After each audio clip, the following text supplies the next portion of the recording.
from Brother Booker. Please log on to his Instagram. Please log on his YouTube. Nothing but fire content. And for exclusive Brother Booker content, definitely subscribe to the Power Circle. Warm welcome, warm at ease for Brother Booker.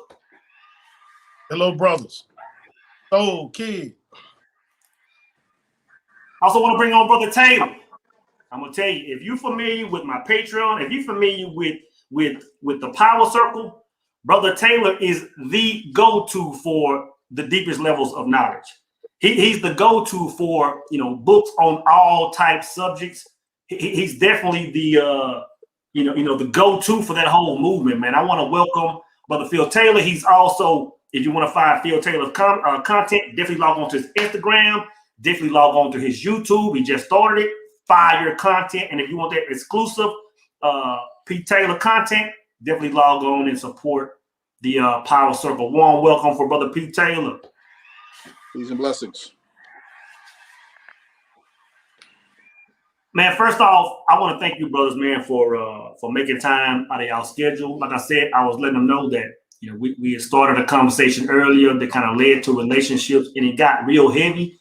A lot of issues started coming up, and we just decided to bring this online and hopefully get a lot of brothers and sisters involved in this conversation. Matter of fact, before we even start, let me put this link down to anybody that wants to join here shortly. Feel free to just hit the link and chime in, right? But so we're talking about issues that plague relationships. I mean, you're talking about millions of issues, right? But the first thing that comes to my mind, and I'm thinking from the standpoint of a man that's, in 2021, a man that's single, right? When you think about, why would this man even get in a relationship? Why would he get married? Why would he, even go down that road? You have to think about how accessible, women are nowadays. You have to admit, man, that a large part of men get into relationships. I mean, we can put salt and pepper and sugar down on love and legacy and all this stuff, and those are huge parts of it. But intimacy and being close to a woman has a lot to do with it.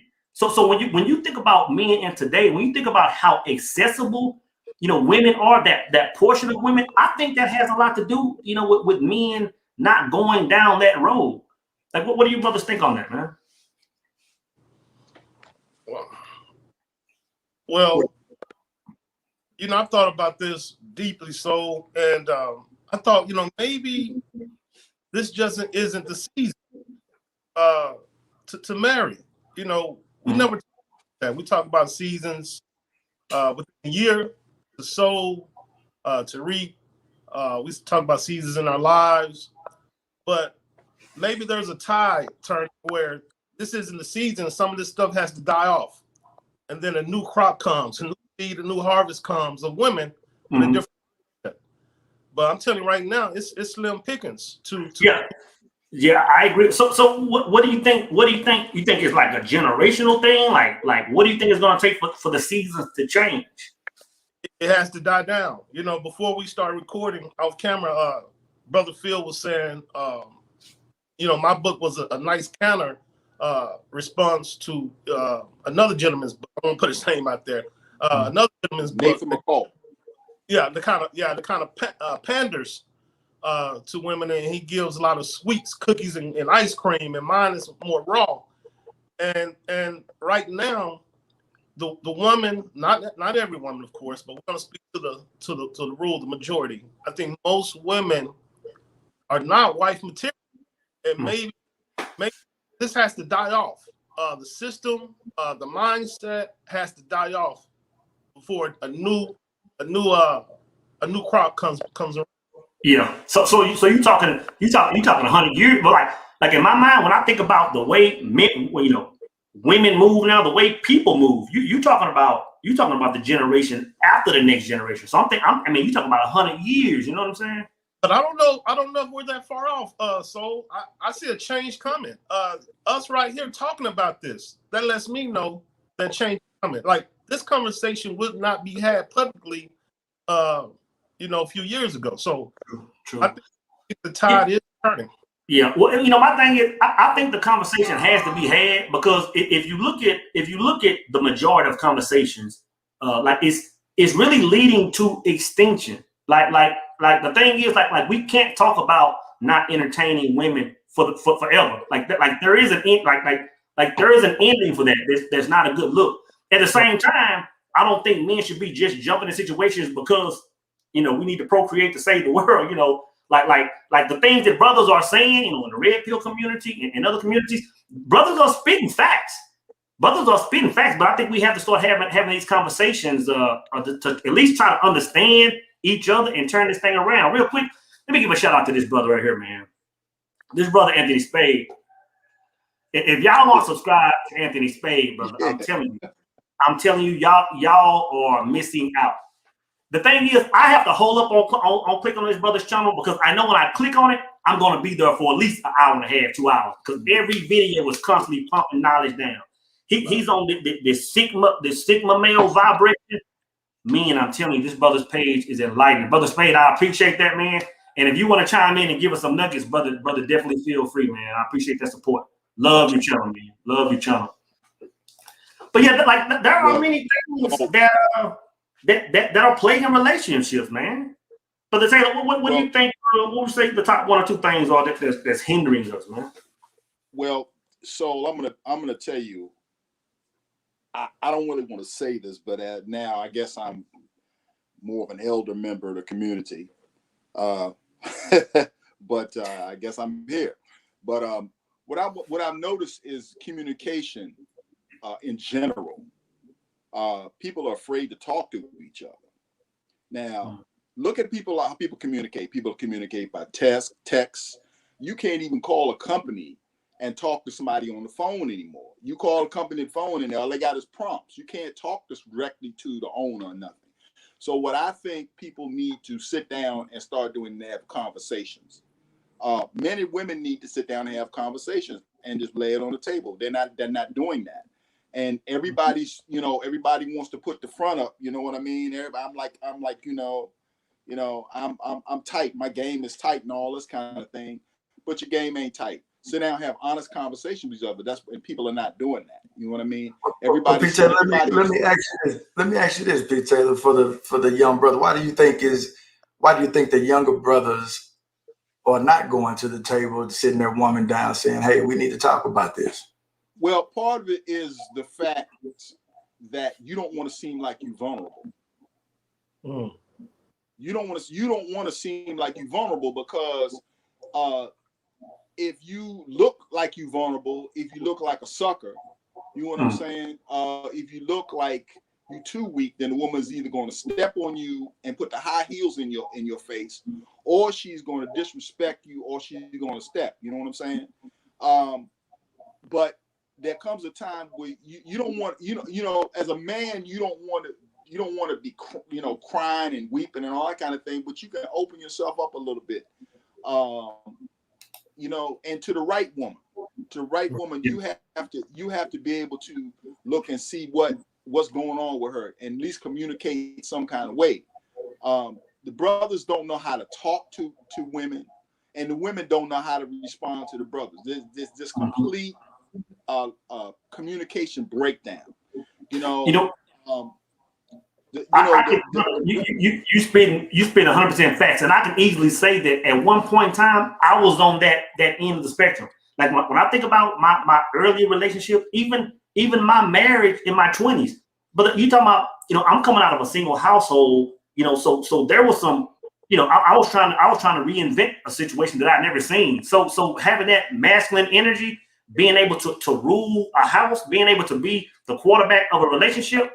But I can easily say that when I was in my 20s, hell, even early 30s, okay, I didn't have that, man. It wasn't until like I started finding myself. I started, putting myself around other situations and seeing how my uncles moved in relationships. I was like, damn, like, but look at it from this perspective. And I had a brother tell me this one time. He said, "You're not getting the correct responses from women because you're treating them like men."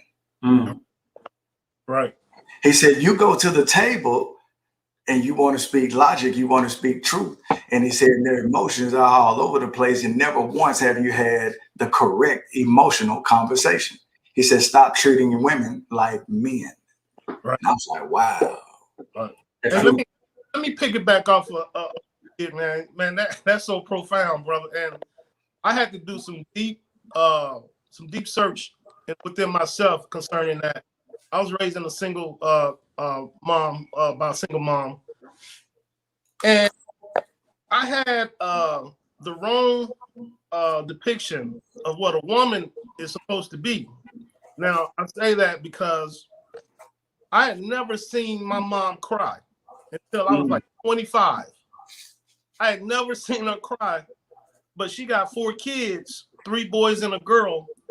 She couldn't be the feminine woman she was created to be. Her masculine energy had to heighten to break as a single person. Yeah. So I just seen her work, man. She worked at Southwestern Bell for 30 years. You know, so that's what I knew, right? So when I get in a relationship, I didn't understand these emotions from a woman. And a woman once told me, she like, Book, why don't you just let me be a woman? And I'm like, I'm like, huh? I didn't get it.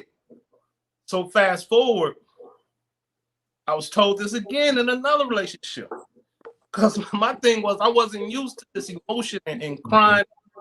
And then I had to really think, I said, you know what? The way I was raised was dysfunctional.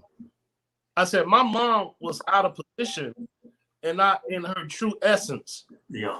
So I had to really reevaluate what I learned, what I saw, and start really looking at women, how they were their true essence and how they were meant to be. But that hurt me in relationships, man. And the thing is, you know, how long really does that take when you've never seen it? Yeah. That's the thing, man.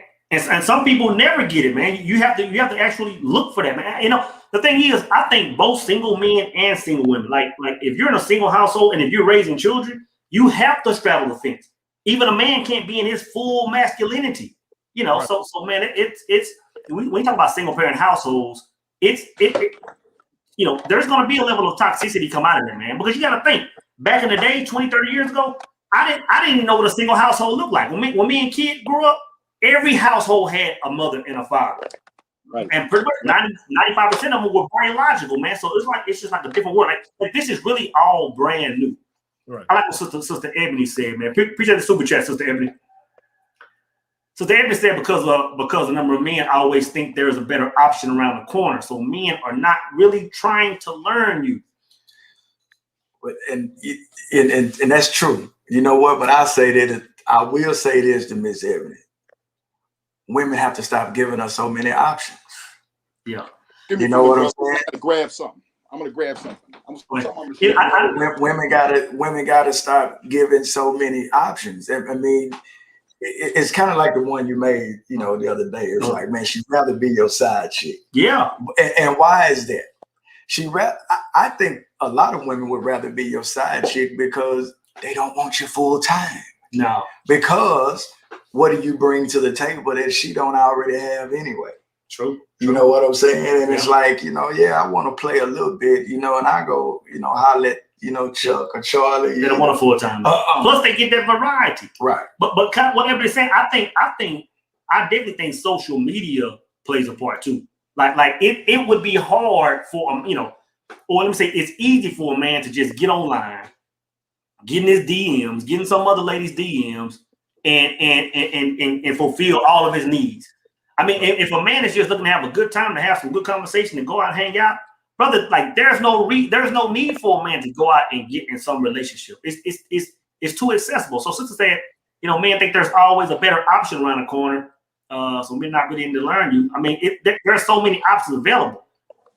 You get online, it's like everybody showing TNA, and it's like a brother that's not trying to move like that is, you know. But I get what you're saying. Sister Ebony is choosing the wrong men. Right. She's choosing the wrong men. Now, I'm gonna explain what I mean. Okay, and I'm coming from a mathematical, metaphysical, and divine intelligence aspect. I'm going to explain something about attraction. You have the lower attractions, and then you have attractions that will make people stick. And what makes people stick? If you have something in common with that person, and you have to find out who you are. You have to find out what you're interested in. What is your passion? What makes you move? What makes you grow? What makes you get up in the morning? What makes you interesting, right?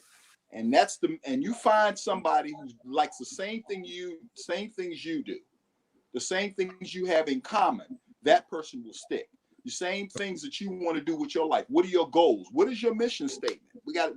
We still on that mission statement thing. I'm working on that, and we're gonna do part 2 of that. But the mission statement, what is your mission statement? What are you about? What do you like to do? What is it that you absolutely would do for free? You got to really soul search and find that. And if you find that in another person, that's the right person. Because that sexual energy thing, that he's he fine, he got the pretty hair, and he got gold and he got a car and all that does not stick. Right. I agree, man. Stick. I agree with 1,000%, bro. And I think it's on both sides. Like, a lot of people always talk about, well, men are always after, the thick chick and the long hair and the pretty eyes and the blah, blah, blah. But women are just as superficial. Oh, yeah. You got some women, man. You got some women that sitting there talking about, I can't find a good man. I can't find a good man. But if a brother ain't 6'9", if he ain't making, six figures, if he ain't doing all this stuff, resume got to look good. Yeah, they won't even entertain him. Resume, but we choose. I think both men and women choose by resume. It's like, I can look at your resume before I ever even see you, and it's like, man, I choose you. True. You know what I'm saying? True. And it's like, I don't really have to, and maybe that's where Miss Evans is coming from. It's like, I don't really have to get to know you, but you look good on my arm. You got a good job, career, blah, blah, blah. And it's like, it's what me and one of my partners call the resume. Your resume look good. Right. Yeah. Yeah, but it's about chemistry. It's about chemistry. That's the thing no doubt. That's missing. And I've been in situations where I met someone and it was cracking. It was on the cracking on the phone, right? And she met me, and I wasn't up to expectations. You know what I'm saying? But you was laughing at my jokes, and you was like all into everything I was saying. But when you met me, it wasn't like what you thought you was gonna get certain things, and you didn't get what you was looking for. See what I'm saying? I think that too much emphasis is placed on the physical. Now, you want somebody who's attractive, right? But I think too much emphasis is too much on the physical, because here's a problem that happens. A lot of times, a woman or a man will choose somebody, and based on that electrical magnetic attraction, I'm going to talk about that in a minute. That electrical magnetic attraction, and then they'll have the child, and then attraction falls away, and the child is left in the breach. You understand what I'm saying? Yeah. You chose him. So don't go point the finger at him, and don't go point the finger at her, because you chose her. You have to be very careful. You know what I'm saying? Right. Because that child is left in the breach. Because of your carnal attraction, you created something here that's left in the breach. You don't have anything to stand on. There's no commonality between you two.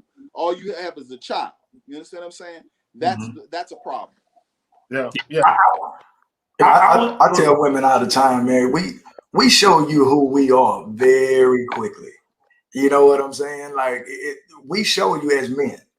We show you who we are. Yeah. And if you accept what we show, then we run with it. But I just don't think men can really hide who we are that much, to a woman, for her not to see who he really is. Yeah. I think, man. Go ahead, brother. I think a lot of times women are looking for the Prince Charming. They're looking for the cat, that's going to drive up in the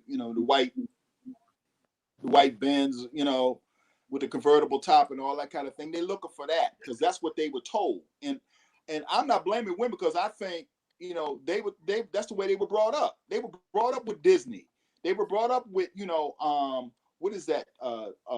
That network, with the fairies and the princesses, right, and all that stuff. They looking for Prince Charming. They still looking for Prince Charming. You know what I'm saying? But if the cat pull up in a Camry, you know what I'm saying? They looking for that. And they'll look past the cat in the Camry and they look down the street at the guy, pulling up in the Bentley and stuff. See what I'm saying? Yeah. And a lot of times it's not their fault. It's their programming. Yeah. But see, what I'm gonna say to the sisters is y'all be aware of that programming, because y'all been programmed to think a certain way. What your ultimate aim is, should be to build a family, to build a strong household, you know what I'm saying? And to have happiness and the joy. You know what I mean? Happiness comes to go. Excuse me. You should have joy and peace in the household. You know what I mean? That's what the aim is. If there's any kind of thing that interrupts that peace, you got a problem. That's what Brother Marcus Davis dropped a gem, man. Nailed it. Brother Marcus Davis dropped a nugget. He says they want you to be social media acceptable nowadays. It's like the FDA. Yeah. You got to check all them boxes or you get no box. Wow. That's the very reason a lot of pretend to be something they are not, brother. That's facts, man. That's heavy. That's facts, man. And it goes back to women being just as quote unquote superficial as men. I always say, man, that it's really about, and I'm just now learning this later in life. It's all about connection over attraction, and of course, especially us as men, we want to be attracted who we're with. But man, all of us have got with somebody we were attracted with and found out that they wasn't worth a damn after the fact, man. Yeah. And over time, it's just like, man, like once you find, a connection, like you said, somebody you vibrate with, maybe similar interests. I would say that a woman doesn't have to have similar interests as me, but she has to see the world the way I see it. Right. We can everything else will fall in line, but if she can see the world like I see it, like, if she's my reflection on that end, then we can definitely vibe, man. But yeah, Brother Davis dropped a nuke on him right there, man. Or even if she respects what your perception of it and is willing to incorporate it and willing to learn it, that's also very, very, very important. You know what I'm saying? She may have a totally different perspective, but if her mind is closed, if she's not open to what you putting down, what you got to say, then y'all can't work together. Yeah. If she may have something and you're bringing something to her she's never seen before. She got to be willing to grow. You understand? You know what? The other day when me and Brother Booker went live, he mentioned something like that, and I could tell before he said it, he kind of paused and made sure he worded it a certain way. Because I asked you, bro. I said, what thing? I said, what was the trait in your wife that separated her from other women? And you kind of paused and you kind of gathered your thoughts and you tiptoed to that thing. But what did you say? It's kind of lined up with Brother Phil Taylor said. What did you say that trait was, brother? But she listened. yeah. And I think I prefaced that with, yeah, it's gonna sound misogynistic, but she listened, man. She listened. That's huge. That's huge, man. Brother, that's huge. Because if you quarterback of the team, and your members they're not listening to your direction, brother, they on the wrong team, man. I would like to hear a woman's perspective, like on what they feel, listening means. Like I want to check this out. So, Phil, after that conversation, I thought deeper about it, and I said, women don't feel like they have to listen so much because they have so many things disposed, like like the microwave. You go get a meal after the grocery store. Ain't no more, trying to run from wild animals. So let's say we strip all of it. Yeah. Let's say we strip all of technology, all this society as we know it. Yeah. We got to go back to hunting and planning and building our own shelter. If another woman is out in the wilderness and we got to recreate civilization, a community, the number one thing I need for her to do for us to survive out here is to listen. Man, it's crucial. Because that could be life or death, man, if she doesn't listen to me. And you know what? In that situation, she ain't gonna have no problem listening to me. Yeah. But in 2021, when so many things are just right at your disposal. Yeah. She ain't gotta listen so much. Yeah. Right? Yeah, And and it's that difference other scenario, she wants to listen. She wants that direction. She's craving that direction, man. Right. Let me There's shout out a to brother difference. AJ Taylor, man. Appreciate that super chat, brother. Brother's always supporting me on my YouTube videos. Brother says we play relationships because we put our innate desires as priority number one and make the necessities optional, which is horrendous to growth. Facts, brother. Appreciate that, brother. And there's a difference between listening and hearing. Right. Yeah. See, right now I'm hearing a truck going down the road. I'm just hearing it.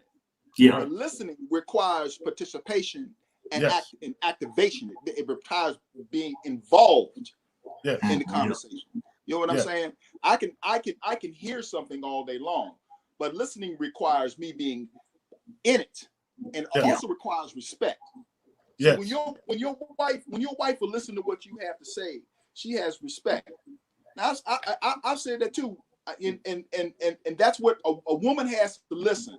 Well, she don't have to do anything she don't want to do, but I'm saying if she Right. wants a relationship and have a relationship, she'll listen. Because like you said, you could say to her, "Baby, come on," and she'll say, "Why?" And she's dead. Exactly. Exactly. Yeah. You know what I'm saying? It's got to be like, "Come on, let's go." And she's like, "I don't want to go because I don't have to listen to you, and you don't listen to me, and the roof fell on you and you're on fire." Exactly. Exactly. That's what I'm saying. It has to be that kind of thing where it's a trust kind of thing. You know. Yeah. You know. That's one of the things that we're experiencing also as men, is that kind of like, you know, I don't want to call it a back talk thing, but I'm gonna call it a thing where, you know, I'm going to be this thing. You know what I mean? You know what I'm talking about? Right. Like, I'm curious to know. I'm curious to know any women in the chat. I put the link in the chat. I want some women to chime in on that listening and on that respect and reverence and all that. I want to hear women's perspective. Stevie Wonder said Mary wants to be the superwoman and boss the bull around. You ever heard that song before, Superwoman by Stevie Wonder? Check it out. He was dropping some jewels on that. Mary wants to be the superwoman and boss the bull around. Yeah. That's old school, but anyway, go ahead. Let me give a shout out to Imperial King. Appreciate the super chat. It says Prince Charming / daddy, but not fathers. Provision is based on decision making. Catering is based on things. We've been taught backwards. Interesting. Appreciate that super chat. What's that? Imperial King 101. Hold up. Yep, that was it. Oh, here it is. Ebony from Detroit says, I would love to answer that. What does listen mean? Chime in, sister. I just put the link in the box. Would love for you to chime in and give us your take. You've been very yes, indeed. giving some value this call. Chime in. But yeah, there are several and I saw something about somebody said I've lost it. I said, I'm glad that I'm married. I ain't got to worry about this, yada yada yada. I get it. And this is what I hear a lot of Brother Marcus say it's rough for everybody. You know, I always hear a lot of like people, you know, when you got married people and single people, and you got a lot of married people complaining, saying, hey, you know what, my situation, my relationship is this, and the single people, mainly the women, say, girl, you know, you don't want to come in these streets. Like it's rough out here in these streets. It is like if you not vibing high, if you don't know exactly what you want in a person, it is difficult in these streets, man. It you know, for men and women both, this is not a, like you said from the get-go, book, like this is not a good season to be in. If a person, and that's why you have a lot of guys that are like guys that are like in their early 20s, 20 to 22, 25, maybe under 30, man, you bring up relationships or a video about marriage, they're like, man, like I don't want to have nothing to do with that. And you know what? I'm not even mad at them. It's like, bro, I hate to hear that because I ain't gonna lie.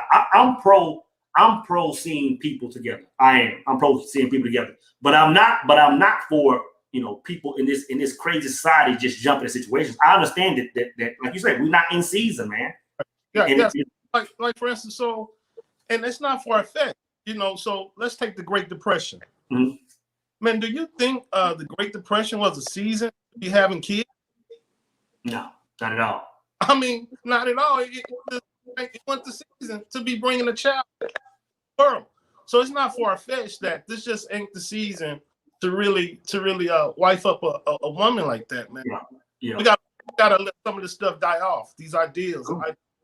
True. Yeah, I think a lot of that is I think the way we make it die off, man, is stop giving these certain women attention. So as far as the dying off, it's really going the opposite direction.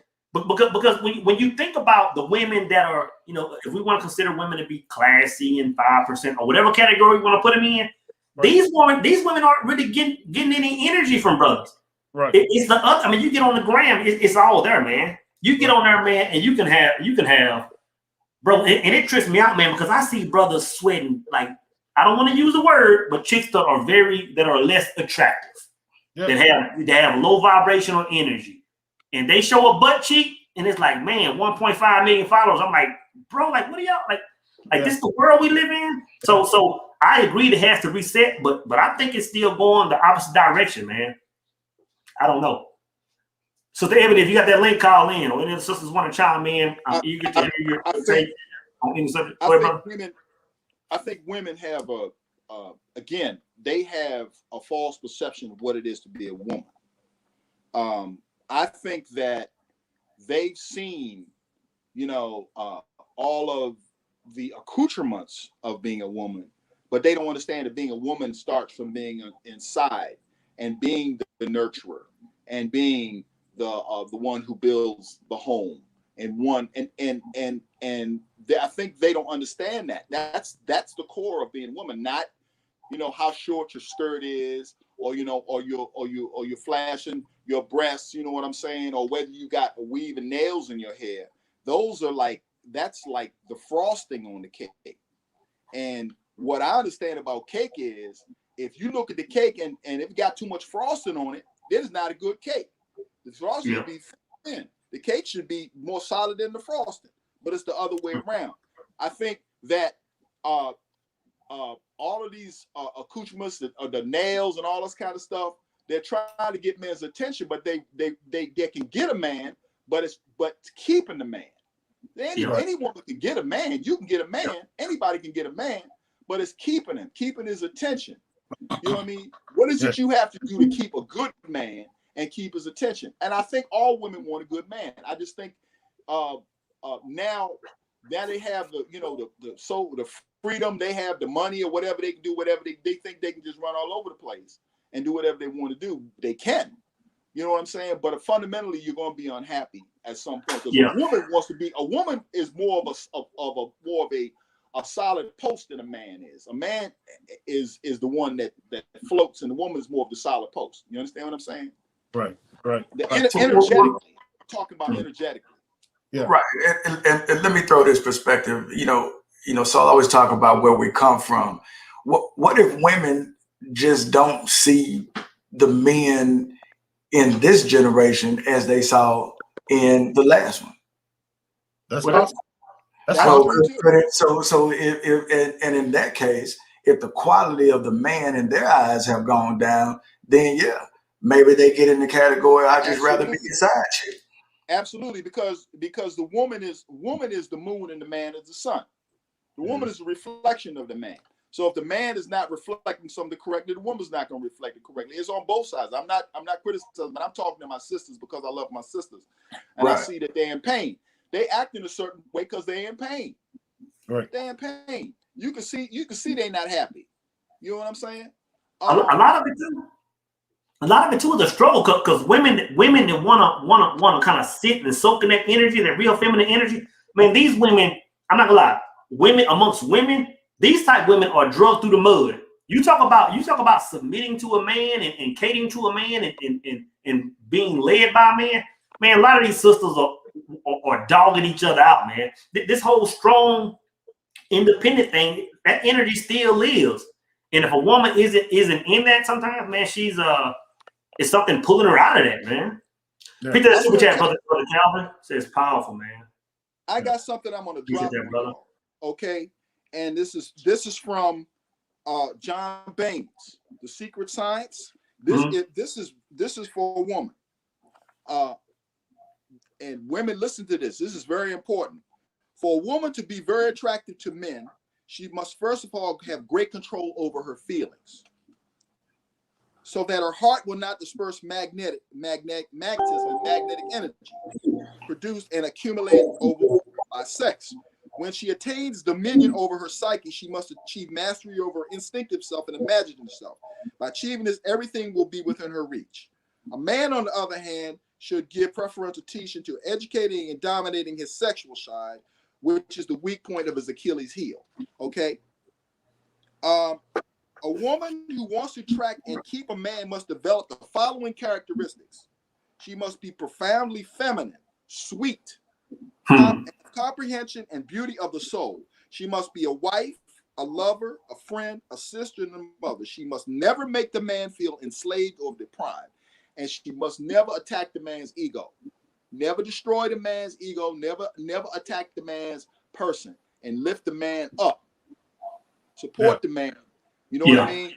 If you attack a man and you lay into it, and you know, the sister was talking about, I'm glad I'm married, but see, marriage is when the work starts. It doesn't stop after marriage. It gets deeper.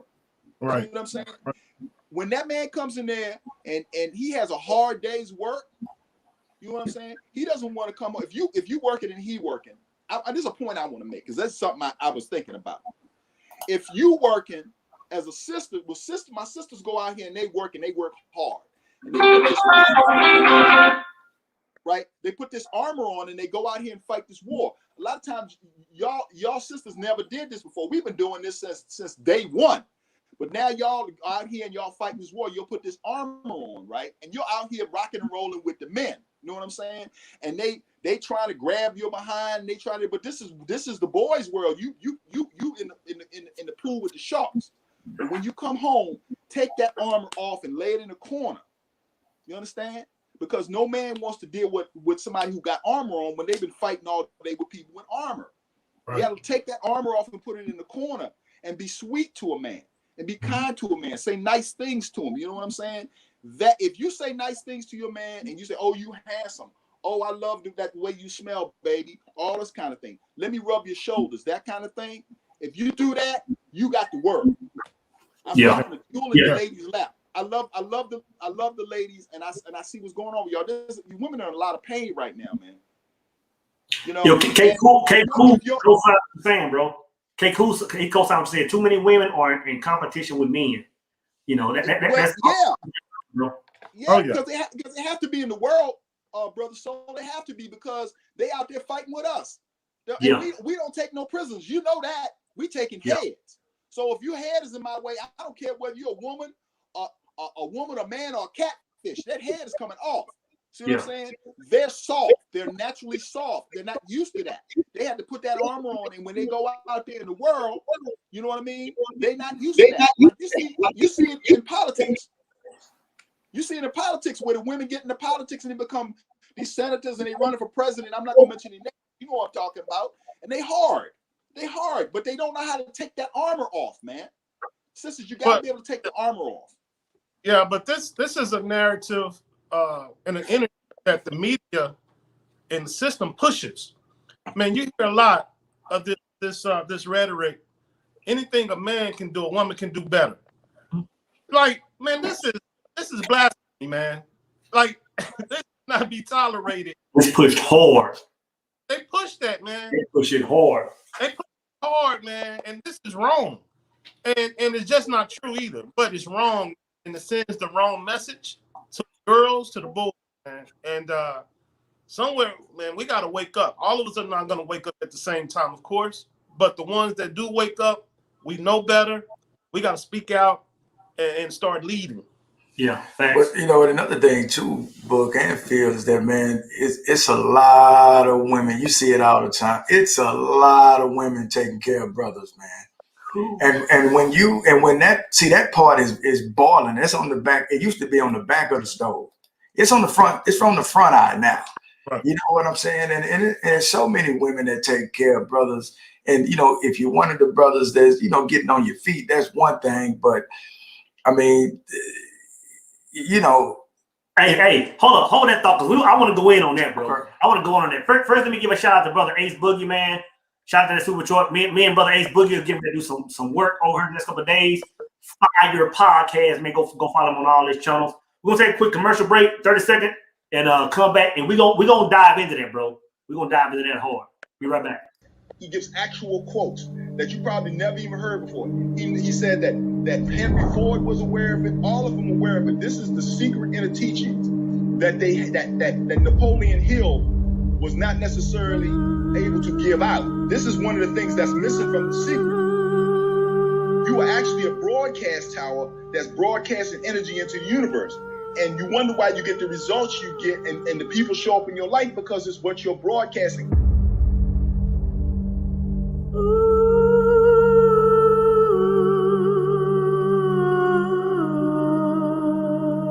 The thing, it took me the longest out, when things weren't going my way, I was like, you know what? There's something I'm not doing. And I was trying to figure out what that thing was. I would go to these books and say, you know what am I not doing? What do these people know that I don't know? What do I see people that are succeeding? Like, what do they know that I don't know? And if you brothers are part of the Power Circle, definitely want to look to become a member of that. The brothers that you see here on the screen are the wheels that make this thing move. Brother Kid, Brother SD Booker, Brother P. Taylor are all constructive, are all, putting content on there, are all leaders in that community. Definitely looking to join the Power Circle. It's a very powerful thing. Just real quick, I just want to go back over Brother SD Booker. Yeah, I saw him a couple of weeks ago. Author of A Toast to Men. Again, that book is flying off the shelves. He's an ambassador of the Power Circle. He's putting content on the Power Circle. Definitely subscribe to his IG, his YouTube. What are those names again, brother? It's just on YouTube is A Toast to the Men with SD Booker. My book on Amazon, Goodreads, Barnes and Noble, A Toast to the Men. My IG S.D. Booker. Yeah, come follow me, people. That's what's up. But then you got Brother P. Taylor. I'm talking about a legend of knowledge, man. Very constructive in the Power Circle. He's definitely the go-to as far as resources to find, hidden knowledge. He's definitely the go-to. He's definitely an ambassador of the Power Circle. What can they find you, Brother Taylor? Alchemistic Gold Mine in Perin on YouTube, and I'm also Alchemistic on Instagram. Perfect. Now I got my brother with me, L Kid. When y'all hear me make YouTube videos, and I'm talking about my day one, this is a guy that I grew up with. Like I said before, I don't remember a time not knowing this brother. When I'm getting ready to make videos, this is the brother I'm chopping up with, man. We talking about certain angles, certain things. He's very constructive in helping me with the Power Circle. So yeah, man, just give another warm round for these brothers. Very constructive. But I want to go back. To what you were saying, Kid, because this is huge, man. Yeah, I want to, and Phil, this is definitely for you, because I got to go back to your generation, because and you say you see a lot of women in pain. That's true. You do see a lot of women in pain. But let's go to your generation. What's the difference in young brothers that you're seeing now versus when you were growing up, coming out as a young man? Well, with women, I'm going to say,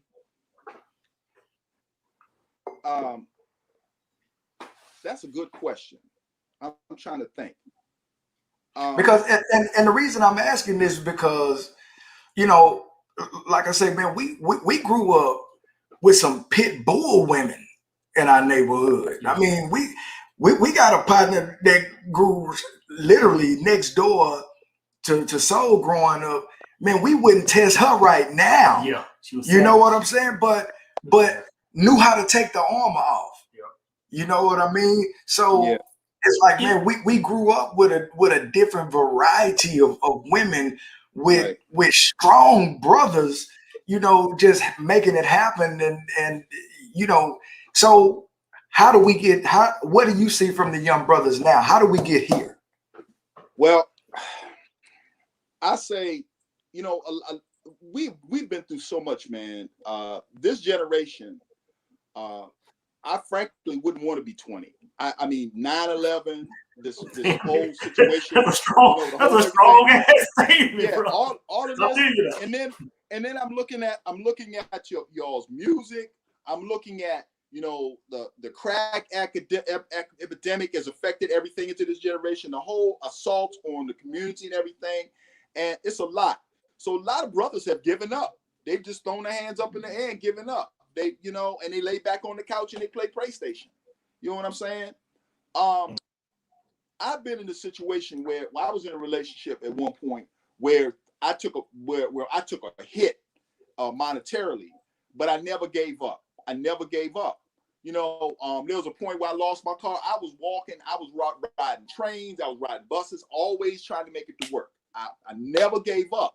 See what I'm saying? I wouldn't lay back on the couch in the PlayStation. That's the difference.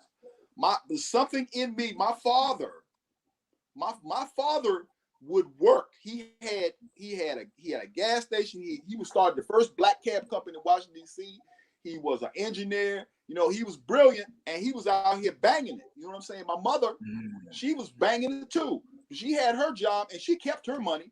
My father ran the house, and she kept her money.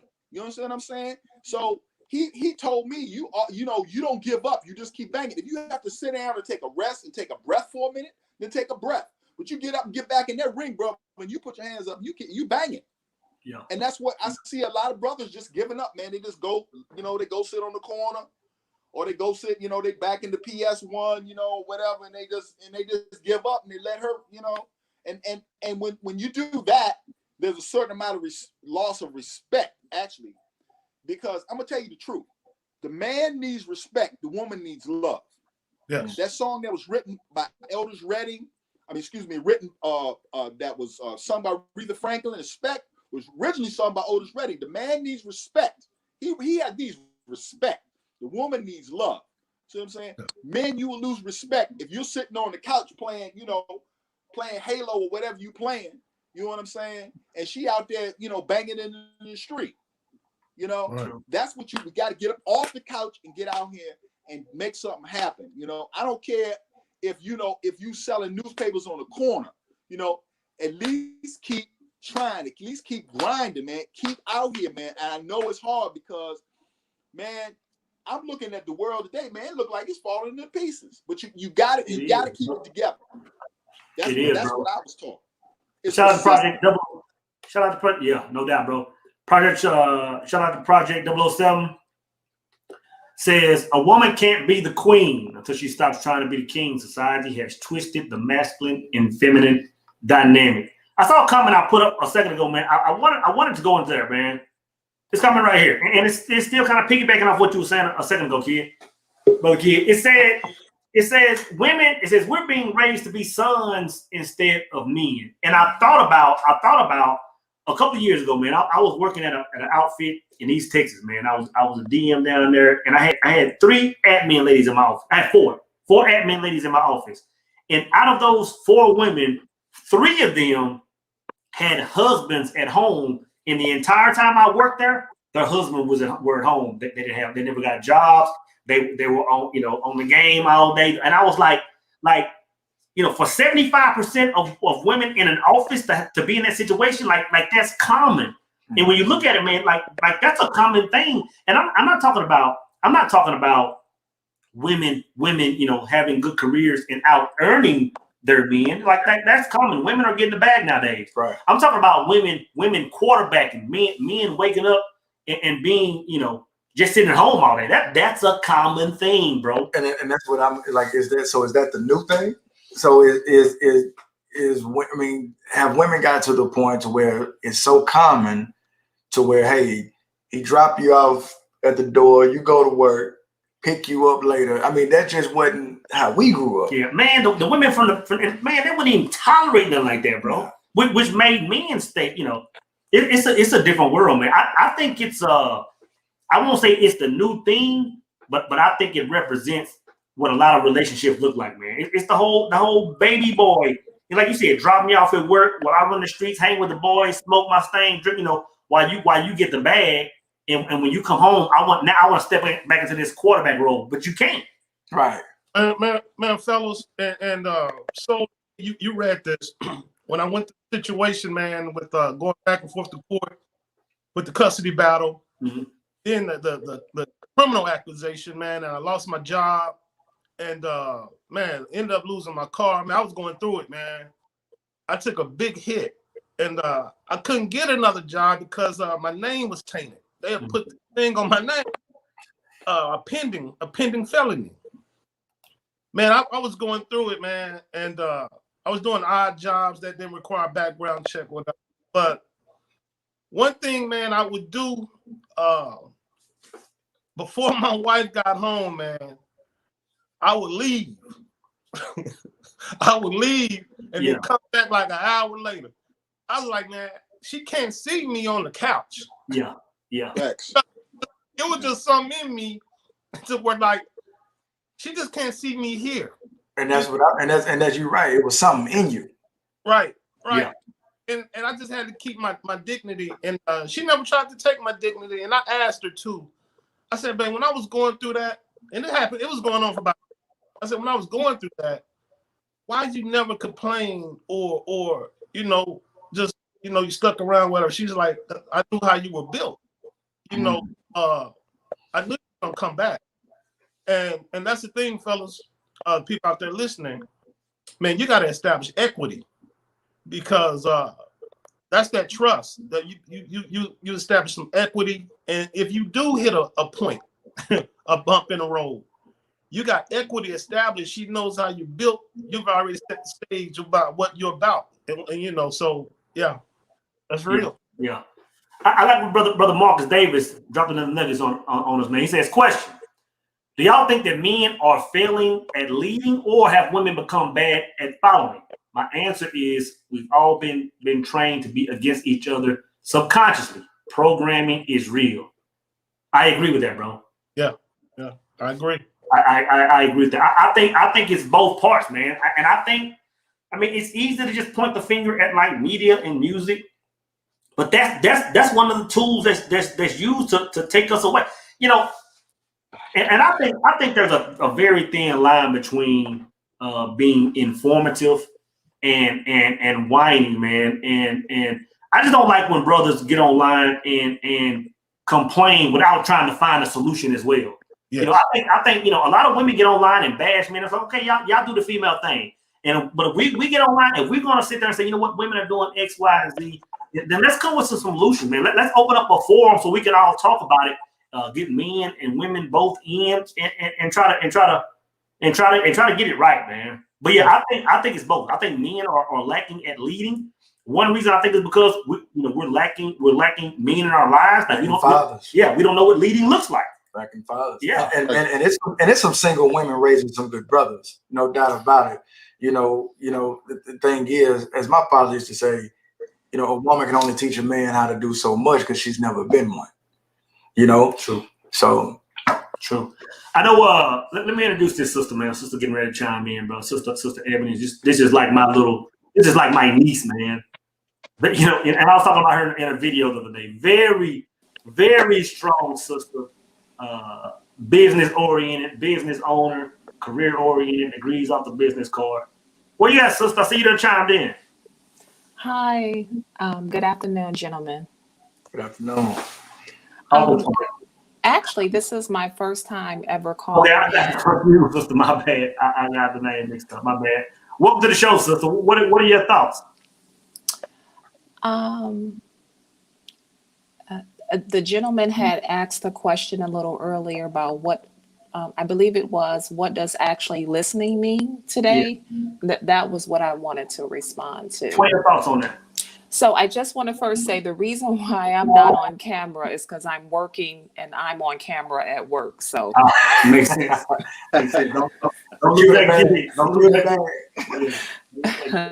So what do you think? So in my opinion, in my experience, I believe that listening is, of course, means being active. It means being a soft place where a man could tell you anything. And what I mean by that is just listening and not passing judgment. And when they make comments, you ask questions from a perspective of understanding, as opposed to turning your face up what's that? What do you mean? And that really guards people.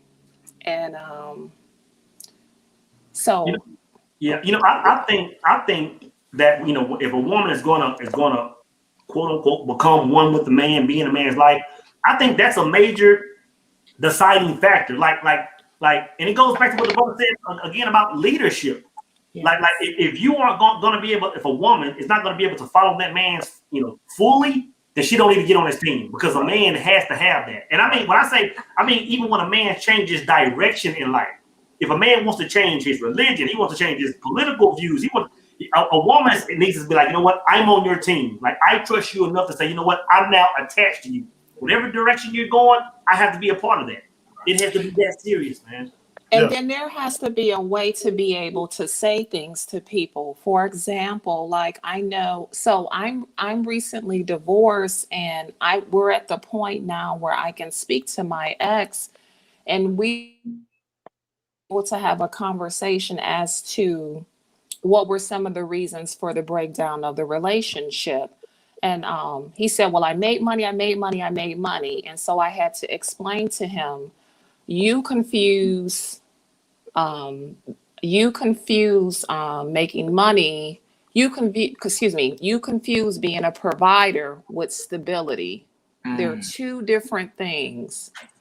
A man could make all the money in the world, but if you're gambling it away on baseball cards, that will unnerve any woman. Hmm. That has nothing to do with it. And I, You lost for it. those, Are you there, sir? excuse me, women don't say that to men. We'll just lash out and say, you don't make enough money, you're spending enough money, you're doing this, you're doing that. We point the finger as opposed to setting the question up or feedback in a way where they can answer. And then once I was able to tell him that and provide him feedback with solutions, he said he had never thought about it like that. Wow. Interesting. I think a lot of people put the dollar amount over leadership sometimes. Kind of like if they've never been in a situation where they were led, or if a man has never led. A lot of people, are quick to go toward that dollar amount, thinking that's going to be a save all. But that doesn't really add up, because when you think about, we talk about the Pookies and the Ray Rays in the community. When you're talking about a guy that doesn't have much and women are still gravitating to him, that women are attracted to. And if a guy is in his masculinity and is leading, whether he has a bank full of zeros or not, like it's gonna attach to a different part of a woman. Yeah, I agree. Yeah. I appreciate you calling in, sister. So let me ask you this, sister, Sister Ebony. What do you think one of the greatest barriers are, or the greatest plagues, rather? Oh, she chimed out. Well, appreciate you coming in, sister. I appreciate it. She was like, "Yep, I'm not answering that." I'm out. She pulled a cord on the quick. Yeah, she made some good points. I think a lot of guys put that energy in dollar. Like, hey, I'm making the money, I'm getting the bag. I'm telling you, and I say it all the time. Guys are always quick to say, "Oh, you gotta have the money to get the women," and I get it. Of course, women want income, and that's a part of stability. But if a man is low on, think about this. Think about what happened, kind of like what Booker said a while ago. Brother Booker said, I was down and out. I had some stuff going on in court. I was this. Like when that money is gone, something still has to be there. Right. And if a man isn't in that true masculine, that true, man energy, his whole world is gonna crumble, man. So that's what women really want. I'm telling you, I've been down and out, and I was still able to attract women. Women were still attracted to me because they could see that true God energy. I don't know what it's called, man. Yeah, that's what it is. God energy. Yeah. Yeah. Yeah. The woman is magnetic. The man is electric. The woman is magnetic. The man is electric. She's the magnetic pole. The man is the electric pole. Now, if you look at, I got this. I'm gonna show y'all this symbol right here. Okay, if you can see it. Okay, so the man is represented by the white here. and the woman is represented by the dark hair. But you notice that they both have those poles in them, right? Yes. They both have the masculine and the feminine. See, Mhm. so sometimes it's necessary for the man to be magnetic and the woman to be electric, right? Right. But you want to understand that the man is electric and the woman is magnetic. See what I'm saying? The man is dynamic, so he goes out and makes things happen. The woman is magnetic. She draws things to her. You understand? Yes. That's why women are more intuitive than men, because they're pulling in things from the universe. They're pulling in things. They have greater insight, right? When a man is expanding, he has to go out and search things. It's a natural type of thing. It's a natural metaphysical thing. True. Yeah. Very true. You know, I think another thing that hinders us, or not us, just like in general, people in relationships. I think a lot of us brothers, I point us brothers out because I was one of them at one point, right? I think a lot of us have either forgotten or never even knew what a woman's real purpose was in our life, man. Mhm. Like it's easy to say, okay, man, I want a baddie, she cute, she funny, we have fun, we go out, we club, whatever. But when you look at like, okay, what's this woman's true purpose in my life? Like, is it to have fun or is it to help me be a better version of myself? And if a woman isn't a better version of yourself, you're gonna have sour situation after sour situation, and ultimately you're gonna be like, you know what? I don't need a woman. And to be honest, a man doesn't need a woman. But what I want a lot of brothers to know, that if you can get the right one, and if you can get one and you lead her right, brother, she can be a supercharger to you, man. Mhm. So I think a lot of brothers just need to understand that a woman is to be a helpmate, and it's to really understand what that really means to be a helpmate. You know, and that situation may be different for everybody. Generally, that may mean you want a woman to go into business with you. You want a woman to raise your kids. You know, it's going to be different for everybody. But when you understand that woman is supposed to be a helpmate, man, it gives a whole different dynamic to like what's her true purpose in my life. I got a Like, question. is she making me better? I'm sorry, I cut you off. No, go ahead, bro. I'm all done, bro. I got a question in regards to that. Hmm. So when a man is looking at himself and saying, I need to help me, should he say to himself, this is where I need her in my life to feel this? This is where my blind side is. Or should the woman, when choosing a man, or should she look at it and say, this is where I fit in? This is where, should she analyze him and say, this is his blind side? Well, where's that, you know, that, because you can choose a one that really can't cover your blind side. Or a woman can choose a man and that she don't fit what it takes to cover his blind side. You know, so how we come together on that? And I think that's what Brother Taylor was talking about earlier when he was saying about the energies. You know, and it's like it has to, you know what I mean? Like those energies have to connect, man. Right. Yeah. My dad used to say, if she's not for you, that ain't the one. She got to be for you. Sometimes you have to be in a situation where your face is in the mud. Mm-hmm. Your face is in the mud, and you got your behinds whipped. Your face in the mud. Does she come along and pick you up? Yeah, I've if been she there. Don't come along and pick you up, if she lets you lay there, she ain't the one. Yeah. She got to have enough faith in you. She got to have enough faith in you that if things ain't looking good, you know what I mean, she'll stick. If you lose all your money, you know what I'm saying? You lose everything. She got to be willing. She got to be the one enough to stick with you through all of that. There's a test. A lot of millionaires do this test. There's a test, fellas, that they do, and people that have money. They'll do a thing where they have the woman out and then they talking with her. You know, they dial on. They make dinner or something, and the lawyer will call up and say, "I lost what? I don't have any more money. I lost what?" And watch the woman's reaction on her face. They'll do that. I've seen people do that. Or I lost, man. You know, baby, I lost. I don't have my house anymore. And see what they do. Mm. I mean, it's really hard to do that. It's really hard to know who's on your team unless you can go through something, whether it's a health issue, whether it's financial, like because anybody can get on your team when you're winning. and be a full supporting cast, and you might never know it, man. But when you down and out, bro, it's like then you'll know if a woman is on your side. Man. If she can still pour into you when you on the bottom, man. I'm telling you, I've experienced some low times that expose some people in my life, man. And same thing for the men. Same thing for the men too. You know, if something happens to the woman where she may not look as good anymore, you know what I'm saying? She may have put on a little weight.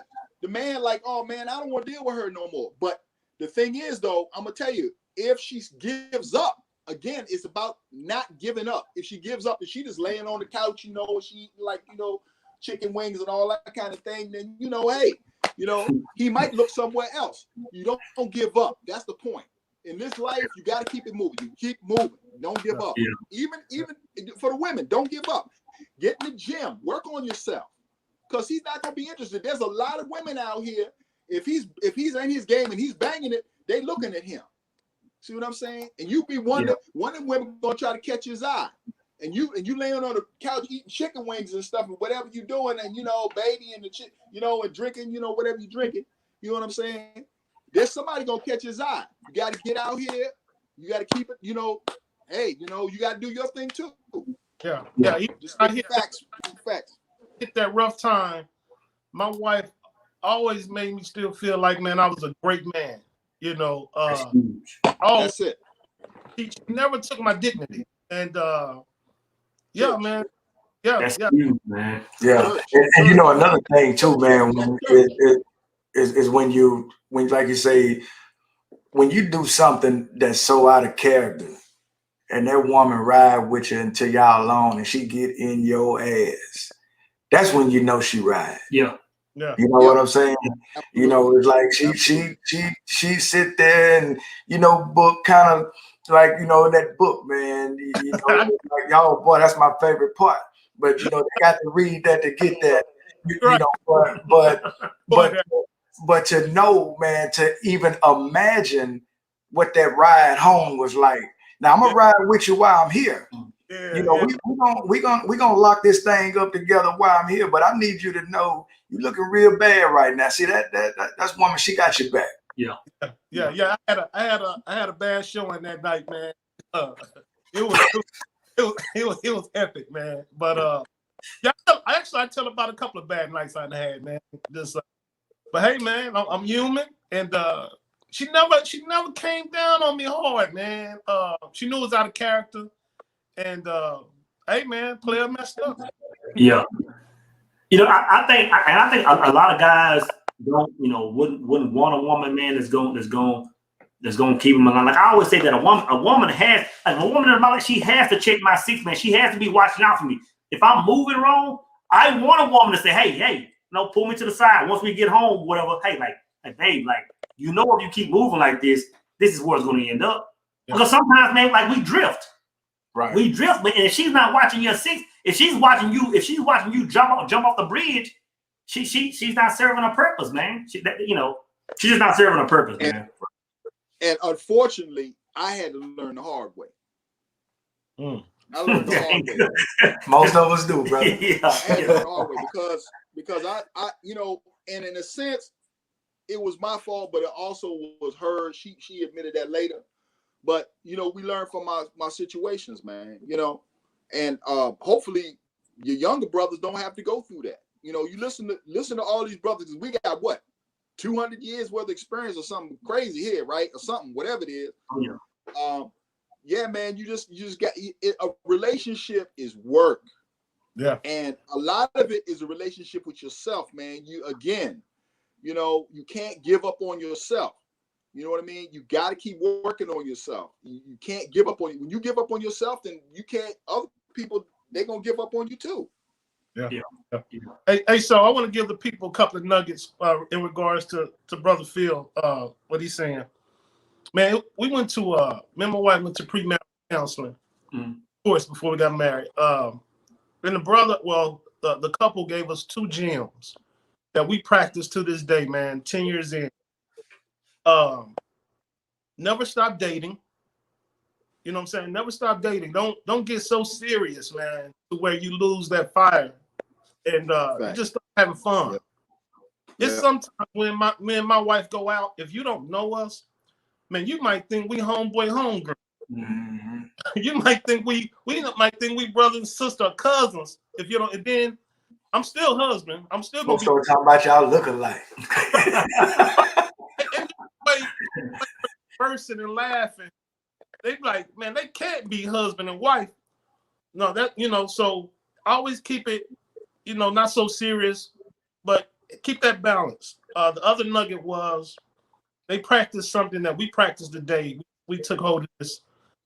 When you want to have a discussion about certain things, preface it with, okay, this is friend mode. So take off the wife cap, take off the husband cap. Let's talk as friends. This is friend mode. So you preface it so you get the person's mind ready. Okay, let me brace myself. And so we just having a friend conversation, and we're not taking it so serious, man. I've taken off that husband cap temporarily. I'm just your friend. We chopping it up on that level, and when you do that and give that space, man, you'll open up about a lot of things, man. True. You know, lifestyle coach what you're saying, man. He does the heavy gym. back into what you're saying, you have to go. I mean, that's what I'm talking about when I was saying that y'all have to connect and resonate on a certain level. See what I'm saying? Now, again, with the science, as above, so below. When you have one object that resonates at a frequency, and you have another object that resonates at a frequency, why do they resonate? Because they have some kind of common harmonic, between those two objects. The same thing applies to people. That's the only way people can resonate, is to have that, that common space, to be friends. If you don't develop a friendship, the relationship will not last. It has to be a respect, a friendship, a love type of thing, and then the sexual stuff comes in. You know what I'm saying? It's a lot of times nowadays I'm noticing it's backwards. I want the girl, she got the curves, and she got the lips and all that kind of thing and everything. But that's the outside of the car. What's the engine like? If the engine ain't happening, you got just something sitting in the yard. Right. You gotta know what's going on in here. And it's got to be a resonance, man. If you don't have that, the relationship will fall apart. No doubt. Got to be friends. Yeah. Facts, bro. I like what Phoenix Rising put. Said, do we need to feel needed to be fulfilled? What you thoughts on that, bro? Is that a woman's first? I mean, is that I think Phoenix Rising is I give us a little bit more clarity on that. Yeah. And that's a powerful statement. But okay, Cool said this is a great combo for real, seeing grown men converse about some real shit without all the bullshit, and it's refreshing. Peace to brother Soul. Appreciate that, brother. I think it's important, man. I think this is part of iron sharpening iron, because us as men, we can all come to the table and complain, but when we come to the table and listen to other men's experiences, see that other brothers are experiencing what we're seeing, it's going to help us get to where we need to get, because it's going to start with us.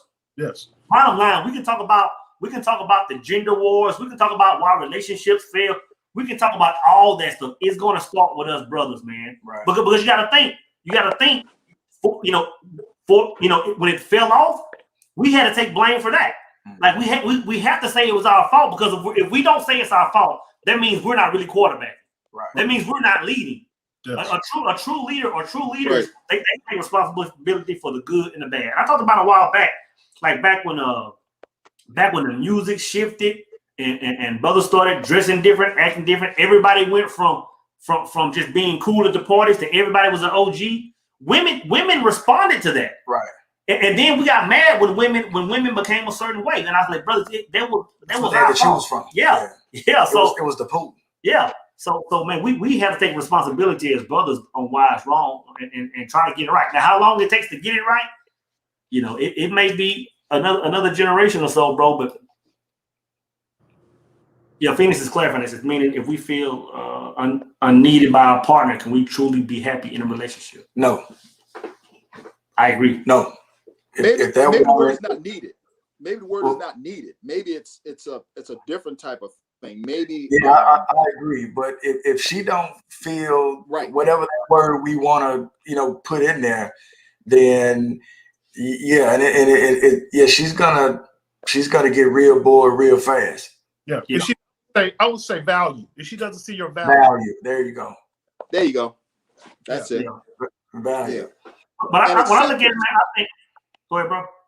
And acceptance, and see, I'm gonna tell you something. There is no perfect partner. There's no perfect partner. There's gonna be mistakes. You know what I'm Right. saying? If you see the man's mistake and you can still love him, that's love. I mean, compassion. You know what I mean? Is the word too. I mean, you see a man's mistake, he make a mistake. Yeah, he has my man has a weakness for this and weakness for that, but he has strengths in other areas that maybe I can try to help him, prop him up, and help him with his weakness. You know what I'm saying? As long as it's not tearing me down, and he can help me with my weaknesses. If you can see a person's weakness and you still love them, that's almost unconditional love, and that's what's missing. You know, it's just too many. Like you checking the boxes. The brother was talking about. He got to have this. He got to have this. He got to have this. He got to have this, and got to have this. Well, the question you need to be asking is, do you have those things? Right. Can you check those boxes? And most of the time, you can't check them. Because there's gonna be something missing. Everybody got something with them. You know what I'm saying? It's just whether you can accept that, and let and live with that person and work with that person. Right. That's the question. Right. Yeah, I see so many times, Brother Phil, where I catch brothers like catching a glimpse of my wife, right? And in my laugh to myself, man, I'm like, brother, you don't even know who this woman is, man. I can only deal with some of this stuff. Right. And then she might catch women catching an eye on me, and she laughing. We discuss it. She was like, she can't handle you. I'm right.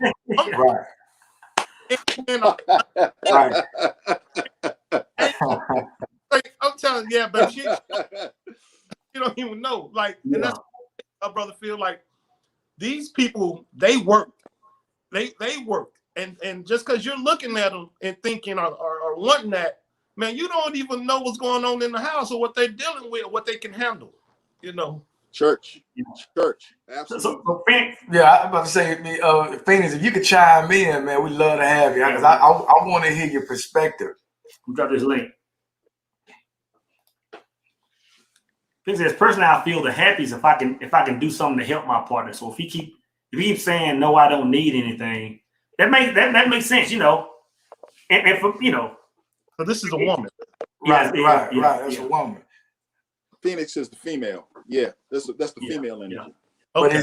But is he saying no? He don't need anything. Could there be a trust factor or control, man? Because I've been there. Could he maybe? And not saying this is the case. Sometimes that brother may not believe in the woman like she think he do. Well, you know what it is. A lot of times the brother won't say he need that because it appears to be a form of weakness. Right. You know what I'm saying? You don't want to look like you weak to your woman. You don't want to look like, you're always asking for something. You want to hold up your end. You know what I mean? And that's what that is. We don't want to be like, it's one of them type of things. It's a pride type of thing too. Yeah. Yeah, no doubt. And for me, it was control, man. Because like I think when a brother is single for so long and it's like, I'm doing everything here, I'm doing all the cooking, the cleaning, I'm paying all the bills. Like, so when somebody comes in, it's like, don't touch nothing. Yeah. It's like because you're gonna mess it up. I was like, man, I'm not even allowing a woman to add value to me. Right. Because so I had to learn that, man. One of the hardest things for me when I got married was because I'm so OCD, Mm-hmm. and everything has a place. You know what I'm saying? And my wife walked on eggshells, and I didn't even know. Yeah.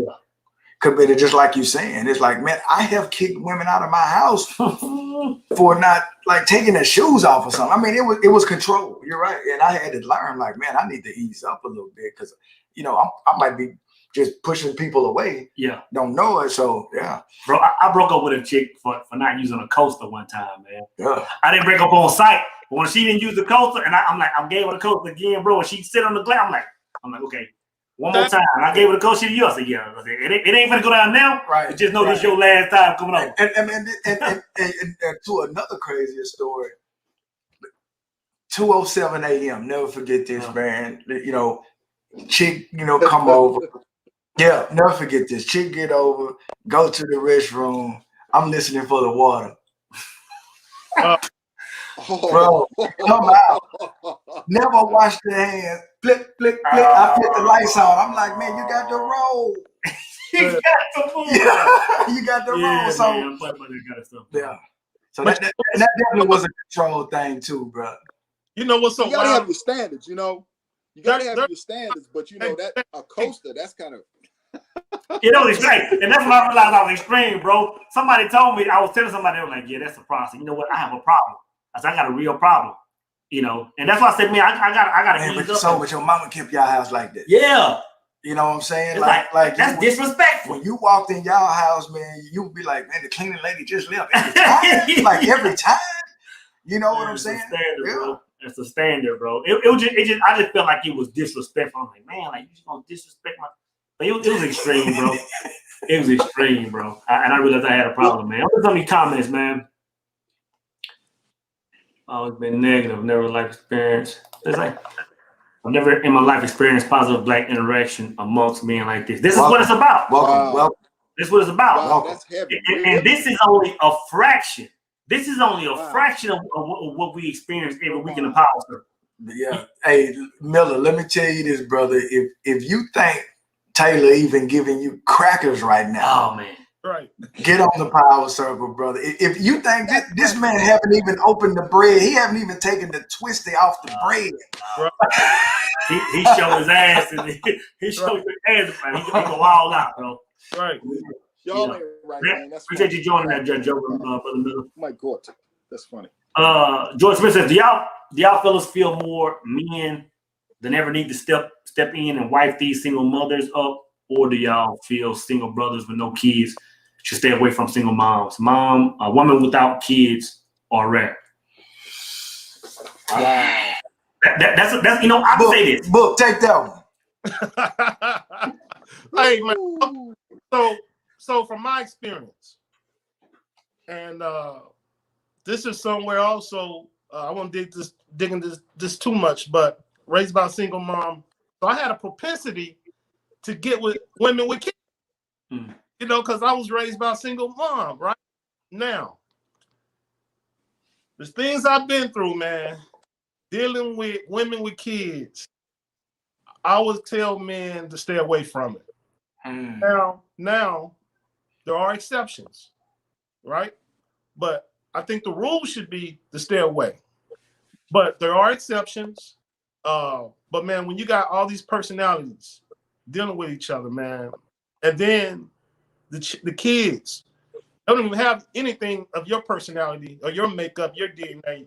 You're dealing with their father, you're dealing with in-laws that see you as an outsider. That's just so much to deal with, man. And like I said, there are exceptions. But I would say by rule, I would say it's to stay away from it, man. But she got to have her stuff in order. She got to have her people in check. The kids got to be straight. She got to have the kid's father straight. She got to have her house in order because you're coming in as an outsider, man. And hey, man, that's a steep hill to climb. Yeah. Can be. Here's something I want to interject, and I've been thinking about this for a minute too. So it's like you say, if you're stepping into that type of situation, it's got to be really well put together and thought out. Because the man is going to have, if she has sons, that's two bulls in the pen, Yeah. That's going to be an issue somewhere along the line. The bulls in the pen. that's a big one. I know that a lot of men have experienced that where they're dating a woman and they have to deal with the sons. I was in a relationship where the woman had some sons, and one of the sons I got along with well, the other one I didn't. But we worked it out some kind of way. But that's a situation. But with the daughters, let me say this to women and daughters, and everybody with daughters. Please talk to your daughters about these men. Try to select the right man. Men try to select the right woman, because if you're 19 or 18 or 20, whatever, and you have this baby, you know what I'm saying? It's gonna leave you in a situation, and the man bounces, it's gonna leave you in a situation. You have to be very careful about that. And you know what I'm saying? It's gonna make it more difficult for you in your lives. You have to select. If you're gonna select somebody, you have to be very careful who you select. Don't select a man and later on and say, oh man, he's a bad father, he's a bum, and all this kind of thing. You selected him. Or the woman, she's a crazy baby mom and all that kind of thing. You selected her. Please be very, very circumspect about who you select if you're going to have a child. That's very important, because that child's going to be affected down the line. It's not just you. The child has fell in the breach again. Very true. Right. I think a lot of it has to do too, like when you got a woman with a single mother with a son. A lot of it has to do with how she's raising that son, because I've seen situations, I've experienced situations where if she's raising her son and she's single for years, she's raising her son to be like the man of the house, and he's growing up in that relationship, that dynamic is like I'm trying to be the man of the house. Then when a man comes in, it's gonna be some interference, Right? Because you're gonna have two quarterbacks, man, and so I think that has a lot to do with it, man. I definitely wouldn't advise for a single man with no kids to get into a relationship with a woman with kids, because it's so many things you don't even understand. Yeah, it depends on where he is in his life. Yeah. And the thing is, in that situation, she has, if that situation occurs, she has to also teach the man, the older man, and he's gonna have to gain the respect. And let's say he does, then you give deference to his age. You respect him for being your senior. See, there's not that either. They used to call me Mister. You know what I mean? Because they just couldn't call me by my name. You know what I'm saying? That's the kind of respect you have to. That's the kind of respect you have to give to that man. You have to give him his years. Just because you the man in the house now, okay, we got somebody else in the house. That's what has to be. That's what has to be emphasized. Is that True? Yeah. So Very true, bro. Yeah. And as far as that's eggshells, brother. That's a very hard situation, because it depends on the woman. It depends on the man. Sometimes you can get a gem, a great family situation. You get everything. You get some nice children. You get a nice wife. You get a whole thing. And sometimes it could be hell. For me, it just depends on the situation. I'd be very circumspect about how I would approach that. So Stacey said, not all instances, but majority of divorces are filed by women, and men pay the price. Facts. It's unfortunate men who wanted to stay. It's unfortunate men who wanted to stay but couldn't because she made her choice. It could be. It's his fortune. That's that's exactly what I was about to say. It depends on how you look at it. He got to get out, because if she wasn't for him, then he needs to bounce. Right. Because a woman can either be a jewel in your crown, or she can be an anchor around your neck. Right. Yeah. Right.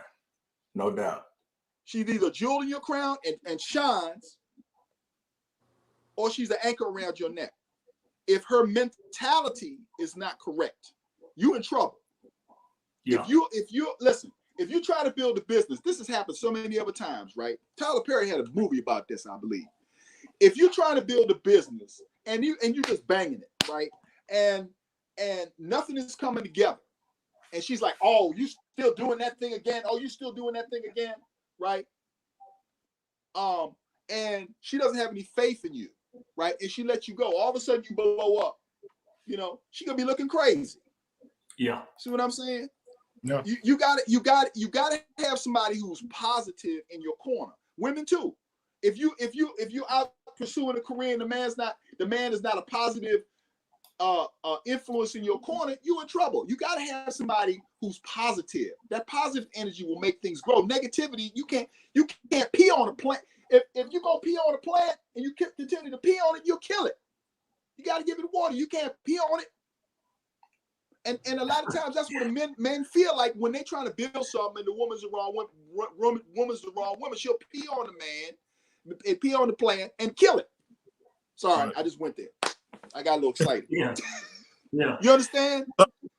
She got to be supportive, man. You know, and if she has any negative energy, because the world is going to be against you. If she's in your house and she's against you, man, you in trouble. Yeah. You in trouble. That's biblical. So that's biblical, bro. And a man needs to learn to pick those red flags up initially, man, because especially you talking about getting married, bro. You get married with the wrong woman, your life is gonna be hell, bro. You're gonna be in prison every day. Absolutely. Every day. Absolutely. Absolutely. But tell you said because you have bad days, and the bad days gonna be really bad days. Yeah, horrible. Get to the point you ain't gonna bad day is just regular. You always gonna have bad days, but when the bad days are bad, it's gonna be the worst, the ninth level of hell. Yeah. Facts. I saw a couple of comments I heard want to chime in. Anybody want to chime in? Any ladies want to call in? I'm dropping a link right now. Give us your take on what you think some of the plagues are of relationships as far as from a woman's point of view. Sister Phoenix, Sister Ebony, Sister Stacy, dropping gems. And y'all want to chime in, feel free. I'm dropping the link.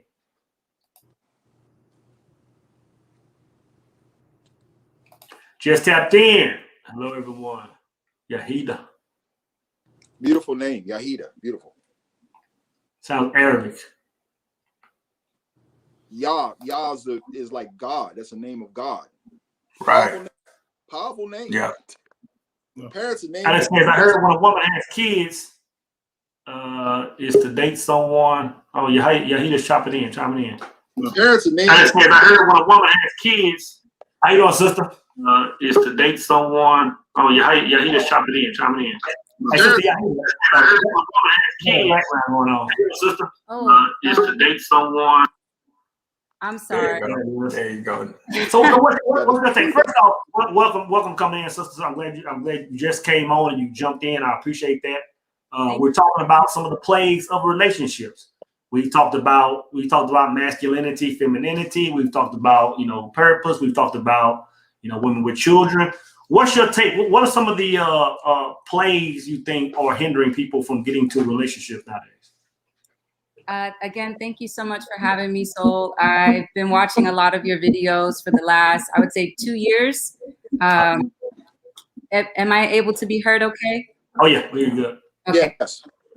So I would say, I wouldn't say that there's like a bigger issue than others, but I am 32. I'm single. I don't have any children. And I would say in my mid-20s, I went into the toxic femininity of feminism. That was a huge part of my life at that point. And what really saved me from that was I had moved to Tanzania for a little bit of time, for about a year. And I just saw healthy depictions of community, of friendship, of relationships, of multi-generational households. It was really beautiful. So now I am coming back into the West. I'm currently here in Panama. I have some taking care of some family issues here, but I am hoping to go back to Houston soon. what I'm noticing is that so I say all that to say I've been out of the American or Black American culture experience for some time now. So what I'm finding a challenge for me is I don't really know how things work in dating so much anymore. I have a Hinge dating profile, and some men, they seem to be very like angry at, I guess, their previous experiences with women. They're citing a lot of using, a lot of abusing, a lot of just women not being honest. And I have never really needed to ask anyone for anything because my parents are still alive. They're still together, 30 plus years of marriage. And my mother and my father are just very supportive. So I just never had to be in this space of getting flued out or, you know, whatever women do. I'm finding that my issue is finding a man that wants a natural woman, someone that's not going to, I find sometimes maybe want somebody that's going to hurt them. I don't know. Yeah. So I have two questions. One is like what elements did you see in relationships in Tanzania, right? That we're lacking over here in the West? Good question. Oh, wow. So many things. So because of the way that I look, and yes, my name is Arabic. Maybe I have some of that in the back of my lineage, but I was adopted into or grafted into, welcomed into a lot of spaces with Muslim women. Tanzania is one of the few countries where Christians and Muslims live together peacefully. They pride themselves on that. So I saw a lot of acceptance. I saw a lot of people who are just not taken aback by identity politics or identity culture. It's this is who you are. This is who I am. You know, how can we socialize and become a better community? I saw that a lot of men and women, they know how to speak to their elders. They know how to honor and respect their elders, which is not something that I see like, you know, on a widespread scale in Black America or just, you know, in America in general.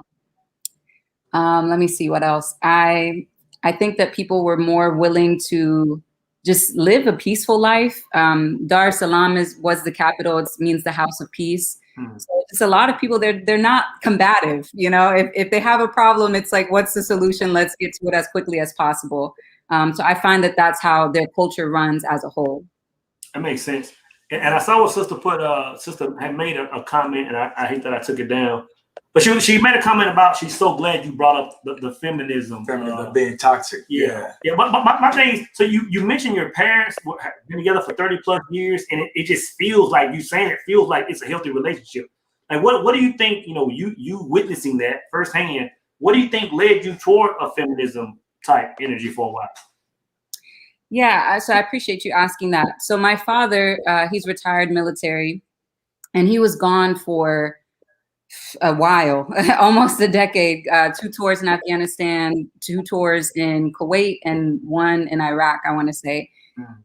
So during that time when my father left, I saw that my mother had to just do a lot of different things that she didn't necessarily have to do before.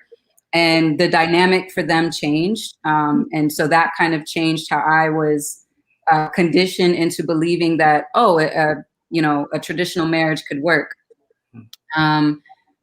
You know, my father he's not a perfect man. He came back with some issues, mental issues. And, you know, just when you're living a life that you don't know if you're going to live the next day, and that's a very present reality, you know, maybe you make mistakes in your marriage. So that's something that my parents had to deal with, and I saw them dealing with that.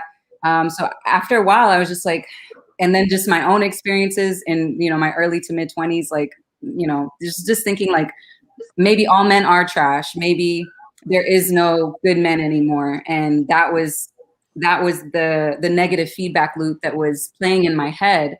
But it was absolutely, it's completely wrong. Yeah. Which So I know. What did you do to heal? Like, did Tanzania alone heal that, or what steps did you take? Because I think that's crucial. Because I think a lot of us right now, men and women, it's all about healing past our trauma. And everybody has a certain level of it. Some of it may not be as toxic, but anything that alters a person, in my opinion, from their natural state of, that balance, So what did you do outside of Tanzania? Do you think to help you get back in this in this right energy? So in 2018, I decided to be celibate. I was celibate for about 2 years. And it was a time period that I just wanted to really understand what was going on. I had made some choices that I was not proud of.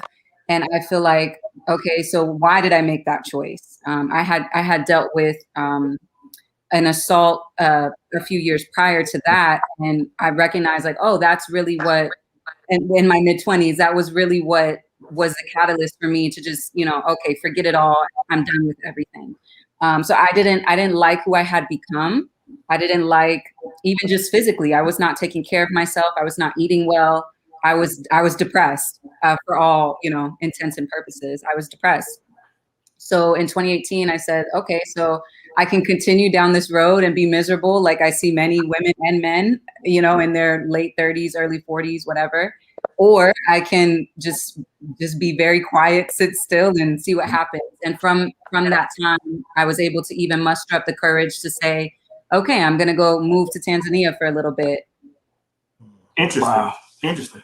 Man, I want to say, first of all, to the fellas out there, let me say this to the fellas. If you don't feel the genuine in this lady, you know what I'm saying? Like for all the fellas on here that don't think it's good women out here, Miss Shahida just wipe that clean. Honest seem like just an honest woman. Miss Shahida, what coming out of that energy, the feminist energy and the toxic, when did you recognize that it was toxic? When I was in a same-sex relationship. That was the part for me that was like, that was the extreme of the toxic feminism that I was exhibiting at the time. I was just like, okay, I've dealt with this assault, maybe all men just want to take from me and maybe a woman would be better, which is completely not true either, because people are users. It's not just men, it is people. And you have to find the people that are not going to use you and abuse you. So for me, I grew up in the South. I grew up in Texas in a Christian home. And I was just noticing, I had a lot of static with my mother, particularly. She was like, this is not how I raised you. My mother's a teacher, just a very biblical, God-fearing, amazing mother. She gave me, so many gems. And I'm now putting together some of those pieces and throughout my celibacy time also. So that was really the huge, I would say that's the epitome of it. And I was like, this is not how I want to live my life. Thank you for your honesty. Interesting. Yeah, that's that whole story is interesting. You can see your evolution, from the beginning going left and coming back and finding your truth. That's a beautiful thing. I like what you said, brother. Like when brothers say, quote unquote, all women are a certain way, or women say all men are dogs. It's like people at some point, everyone is going to understand that you're going to attract the same person where you vibrate. So for a person to say, you know what, all people are X, Y, Z, it's like, no, brother, it's like you're there. Right? It's like, don't try to put that on me. You know what I'm saying? A lot of them sisters are saying, hey, all brothers are this. Like, no, sister, you flying too low. So yeah, I'm glad you came on, sister. Like you're definitely like Brother Kier said, you're a breath of fresh air. A lot of men just need to see women that say, you know what, I was, I was raised a certain way. I was right. I kind of went left, and I kind of went through some things. I experienced some traumas in my life. I went through some bad times, and I calibrated myself, and now I'm back on the right path. A lot of men need to hear that. A lot of women need to hear that. And that was going to be my next point. Is like, as open as she is, we as men always have our stories, when I was this or when I was that, like Book, when I was going through this, can we take those same stories from the women? Mm. True. Yeah, I think a lot of us don't allow women to have those times. Right. It's like we know as men, like we say we go through our, sowing wild lows. We go through our times where we, maybe went through some bad times for employment. But it's like a lot of men don't allow women to have some bad times in life, man. That's I got a two-part question, sister. So I know you said you were at one point in a same-sex relationship. Now, were you in that community? Because you could be in a relationship but not really in that community, living in that community, right? So were you involved in that community? I would say to one level, yes. I was living in Miami at the time, and Miami's just it's a place for too many things to happen. So I was getting my graduate degree at the University of Miami, which I feel like that kind of kept me apart from that for some time, because I was focused on going to school. That's the purpose why I moved there. And had it been different reasons, my life could have probably been something completely different now. So I thank God for that grace as well. But to one level, I was, because I am a writer. I write children's books, so I was involved in the artist community there. And as we know, a lot of artists are gay. So it was. I had kind of one foot in, one foot out. It was my one and only same-sex relationship. I will never make that choice again.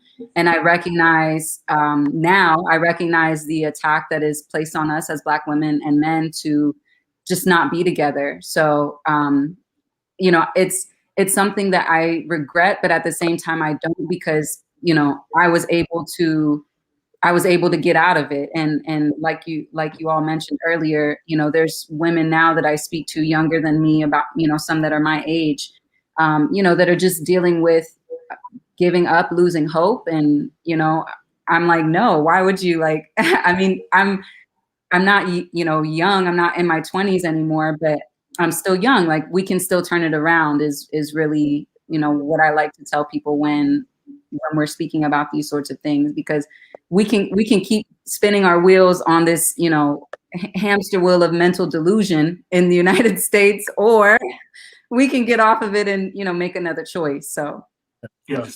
So the second part of that question, to ask the second question, because I wanted to know how in depth and educated you were. Next question: do you think most of our sisters are in same-sex relationships because they have anger or distrust towards men, Black men? Or, and you hate to generalize things, but we're going to take the majority. I would say so. I would say, just speaking for the women, there's a lot of, and I guess I'll take the darts if I have to, but there's a lot of women that have been abused either sexually or physically by men in their lives previously, and they're angry that they were not able to do anything about it. They're angry that nobody was there for them. Insert emotion here. But yes, I do feel like a lot of women are in same-sex relationships because they're angry. Yeah, that was always my theory. And like, I'm a heterosexual man, so me that doesn't really hold weight. It may come off as an attack. So that's why I wanted to get your perspective on that. interesting. And we're gonna take a quick 1 minute break, 60-second break. But Sister Hida, when we come back, I want to ask you, like from a woman's standpoint, because it's a lot of, it's been brothers in here. We've been talking. What does a healthy relationship look like, or what does a woman offer to a healthy relationship like, or what does femininity look like in a relationship? In other words, like you speaking to your future husband, what should he expect to receive from you? I want to talk about that when we come back in a sec. 60 seconds, y'all.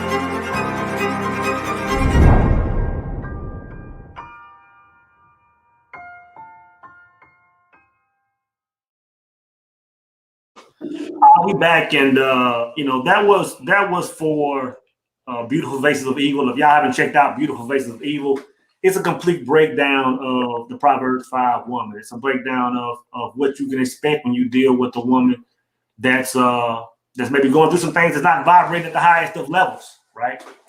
And it's biblical. Before we left, sister, I was asking about just you speaking to your future husband, you representing a lot of the women in the chat. What is it that a woman should give, or how should a woman support her man, or anything related to that topic? Yes, I appreciate you asking me that. I would say first and foremost, peace. Again, that was a huge part of what I saw in Tanzania, just a culture based upon peace, and knowing. I mean, again, whatever darts come to me, but knowing your role. Everybody has a role to play. Children, women, men, elderly, we all have a role to play, or play, whatever, to be in.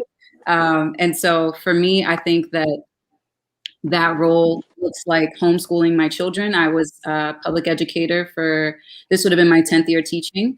And like I mentioned, my mother's a teacher, and knowing what I know about public school or just any school outside of the home, I want to be able to control what is, being taught to our children, especially at such a time as this, considering in Texas, the critical race theory and, all of these debates and stuff happening. I want our children to know their history, their present, and their future.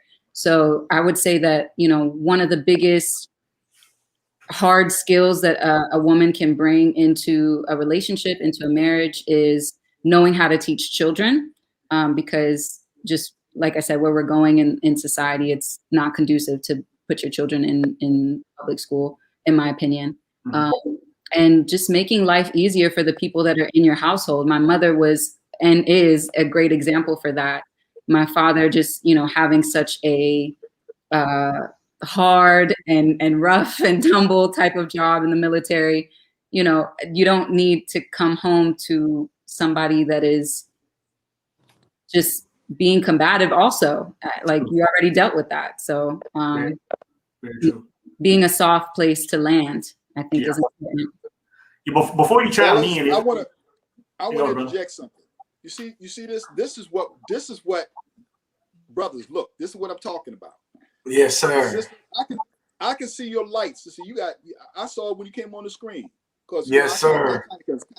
I can kind of see things. But I saw your light when you come on the screen. You can see the consciousness in your eyes. You know what I mean? Oh my God. Okay. Yeah. Oh yeah. But I want to jump on I don't mean to step on everybody. I'm just go ahead, bro. I want to jump on the toxic femininity thing. This is something also I thought about, and the reason why so many women are toxic, if you want to call it that, or the femininity and all that kind of thing, because if you think about it, brothers, women didn't get the right to vote. It's close to like 100 years. Would it be like 4 years or something? It's going to be 100 years. They didn't get the right to vote. They didn't get the right to talk. They've been raped.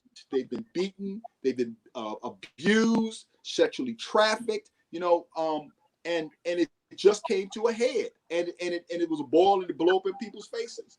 You know what I mean? I'm not necessarily mad at women for that.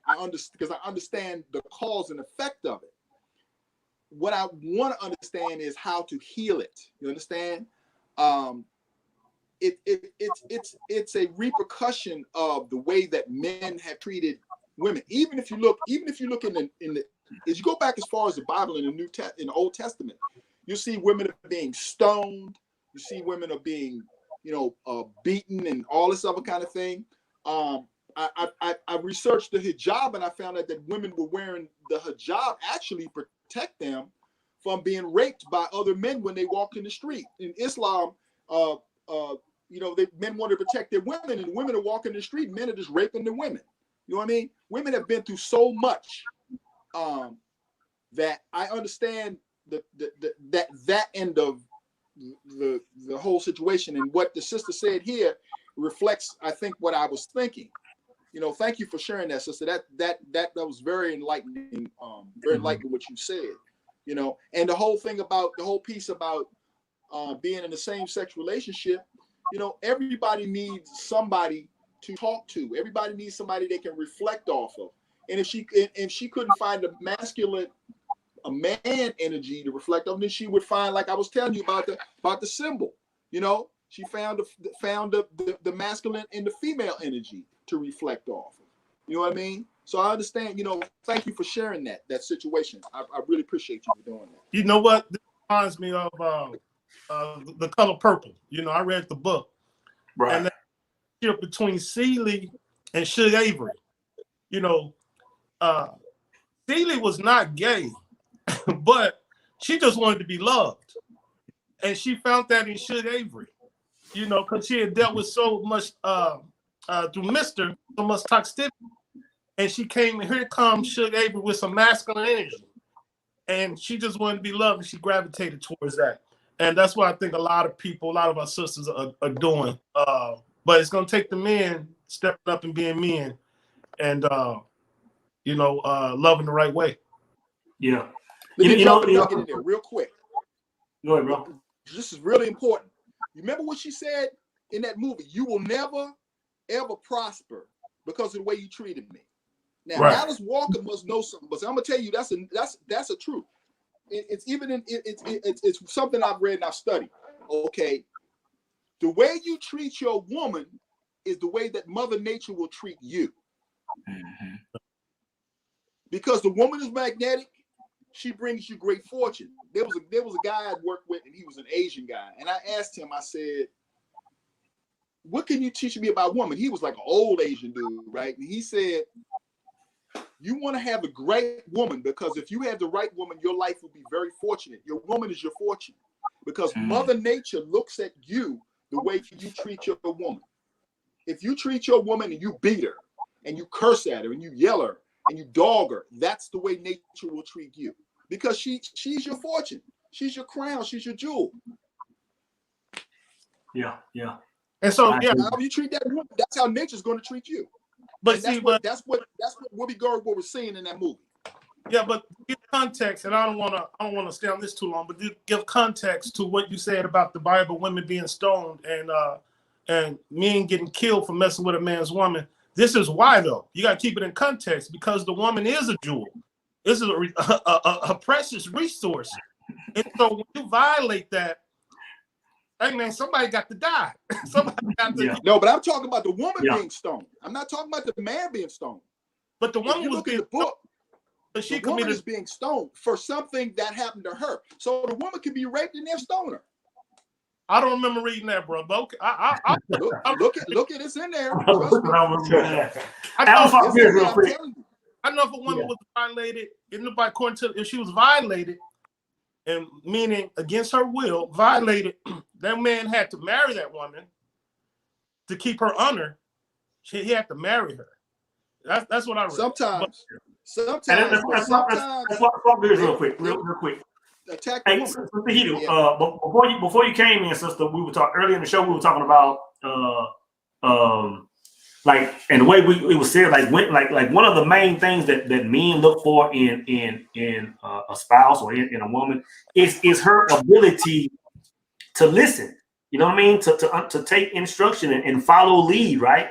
And Brother Booker broke down a perfect example. He was like, you know, in today's time, it's hard to really understand it, because, you know, we have, you know, microwaves and electricity and cars and internet and order online. He said, but, you know, in an earlier time when life was much more dangerous and it meant survival on a woman, you know, listening to a man, like, it was more crucial. So knowing that men look at this as a highly desired trait, a woman being able to listen. What's your viewpoint from a woman's perspective, as far as like, okay, if I'm supposed to be, you know, following this man's lead, what advice or what information would you give some of the women in the chat or some of the future women that watch this video on how to choose a man if you have to follow his lead? What qualities or traits should he have? And also before you answer that, what would make you want to follow? Good question. So because I've never been married and I'm still single, the only, I guess, stable relationship that I've had over my life is with my father. So that's where I draw a lot of my examples from. My father, when I was in undergrad, he told me that I should join the military, that I should join the Air Force. And I kind of always felt like my father wanted, a boy, had to be his firstborn, which is fine, whatever. But he would always tell me these things, and I'm like, you just want me to be a boy, and he's like, no, I just want you to be successful. So I ended up taking the route of being a teacher, which is, my mother's also, and my finances are not as good as they could have been had I listened to my dad. So I would say, to your point, I would say it's just as important now than it was, back in ancient times for women to listen to men. Just reason being, we're not, I wouldn't say we're equal in the sense of how we think, the way that we communicate, just, we're not equal. We're more emotional. You all are more logical. So my natural inclination is always going to be to take the emotional route. That's going to be my primary choice. And I'm okay with that, because sometimes you do need to make that emotional choice, but I mean, not always. And I would not say quite often, that's more like, I can't even think of a crazy scenario that an emotion would need to be, chosen first. But logically, I should have listened to my father, because then I would probably have, more disposable income to do some of the things that I wanted to do. And the second part of your question is, what would make me want to listen to a man? I think the reasons why I did not listen to my father initially, again, there was a disconnect because he was gone, because he was deployed. So his physical presence was not there in certain, key ages, key years of my life. So I would say physical presence is important when, choosing a man to listen to. If some men, they want to have a woman in Miami and a woman in New York and a woman here. And, that to me is not conducive for me wanting to listen, because you're not even here. And I don't know what you're doing when you're gone. Just also checking in. The thing that did save me and my father's relationship is that he checked in often. And I would say, again, my father, his second language is English. So there was always even still, there's, a disconnect sometimes in communication, because we didn't grow up in the same understanding of cultural adages or, what have you. Those things are not so present for me. I mean, now they are, not when I was growing up. So I would say that I wouldn't say it's a prerequisite to grow up in the same way, because everybody has their own upbringing, but to really spend time understanding each other's history of communication. Was they conditioned in English, or were they conditioned in Spanish or another language? Were they conditioned to believe that the sky is green? I don't know, but some people have strange upbringings. But I'm going to ask you a question. I know you mentioned your mother was an educator, right? And you followed suit. I think it's a beautiful thing.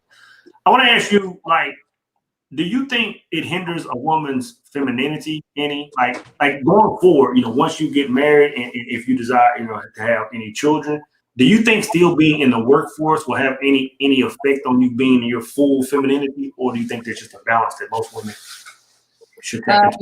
Most definitely, it affects you. I mean, okay, so any teacher, let's say she's a elementary school teacher, she has maybe 30 students.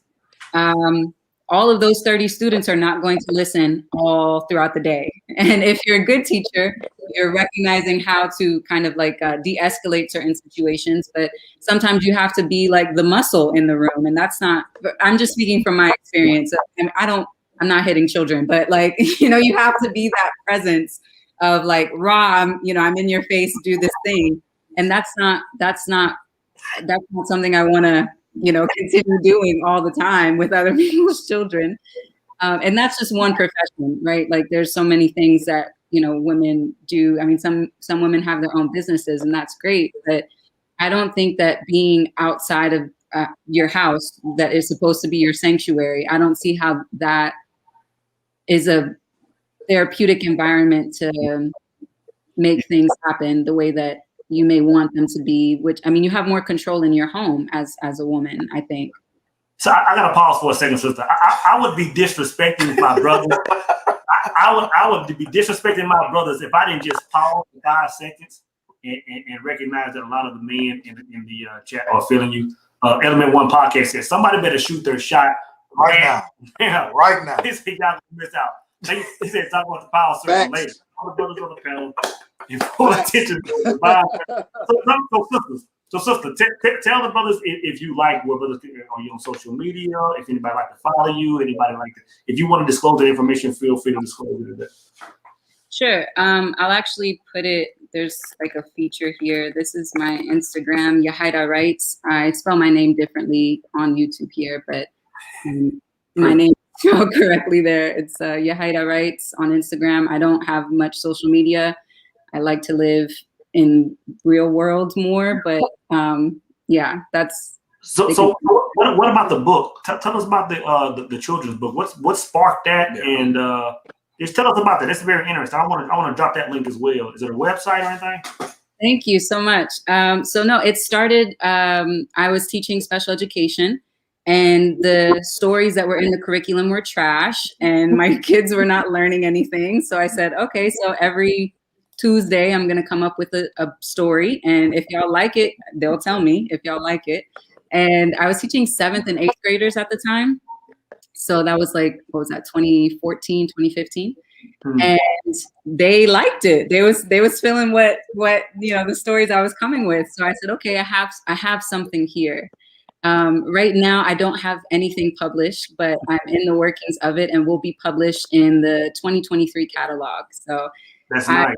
I'll come back and let you know about that. That's very nice. I always talk about, we always talk about men having purpose, and we talk about women supporting a man's purpose. But I always say, and I'll put her Instagram in the chat for you brothers that were asking. I always think that it's important for a woman to have like her hobbies and her passions as well. Because a man, a man wants to reciprocate as well. He wants a man wants his woman to have something going on so he can pour back into her. Right. I don't care if it's baking cake Sunday. I don't care what it is. It can be something small. A man takes pleasure in reciprocating with. That's the balance. Right. Brother Phil touched on that. Yeah. I want to interject. So, what is it a brother can do for you? What is it you look for in a brother? I know the brothers want to know that. I would say just being receptive to my giving nature. I have been on dates. I have dated people in relationships that I think took my openness for weakness to them. I'm not open to just like anybody, but if I'm in a relationship, I'm going to give you of myself, and I want to make sure that I'm, that it's landing well, that it's not like, oh, you're just here to clean or whatever, like that doesn't make me feel good. And I would say to Soul's point earlier, just, somebody that is willing to encourage me as well. And, sometimes that's financial, but a lot of times that's mental. Like, hey, have you written today? Did you finish your edits? These are things that I find important because I want to know that I'm on a team, right? I'm not just, supporting someone, but that I'm on a team. So I would say that. So your love and your passion is your books, then. I'm sorry? Your passion is your books. I'm saying your love and your passion, the thing that's driving you is your books. And the thing that you love to do is to write your books and your creativity with your books. Yes, sir. And I would say that this year, the reason I'm not teaching is because I was living in Tanzania and I was working on a documentary there. The documentary is asking the question, what would society look like if it was ran by a teacher? The founding father of Tanzania was a teacher before he became the president. And the last president of Tanzania, I have to shout him out, although he was assassinated in March. Dr. John Pombe Magufuli was also a huge reason that I gained healing. He was a man for his people. He was a true son of Africa, and the United States government, or who, I don't know, assassinated him. So he took a stance against COVID. He took a stance against the WHO. He took a stance against many things. I'm sorry, I don't know if I'm messing up any algorithms right now. But the documentary is about him.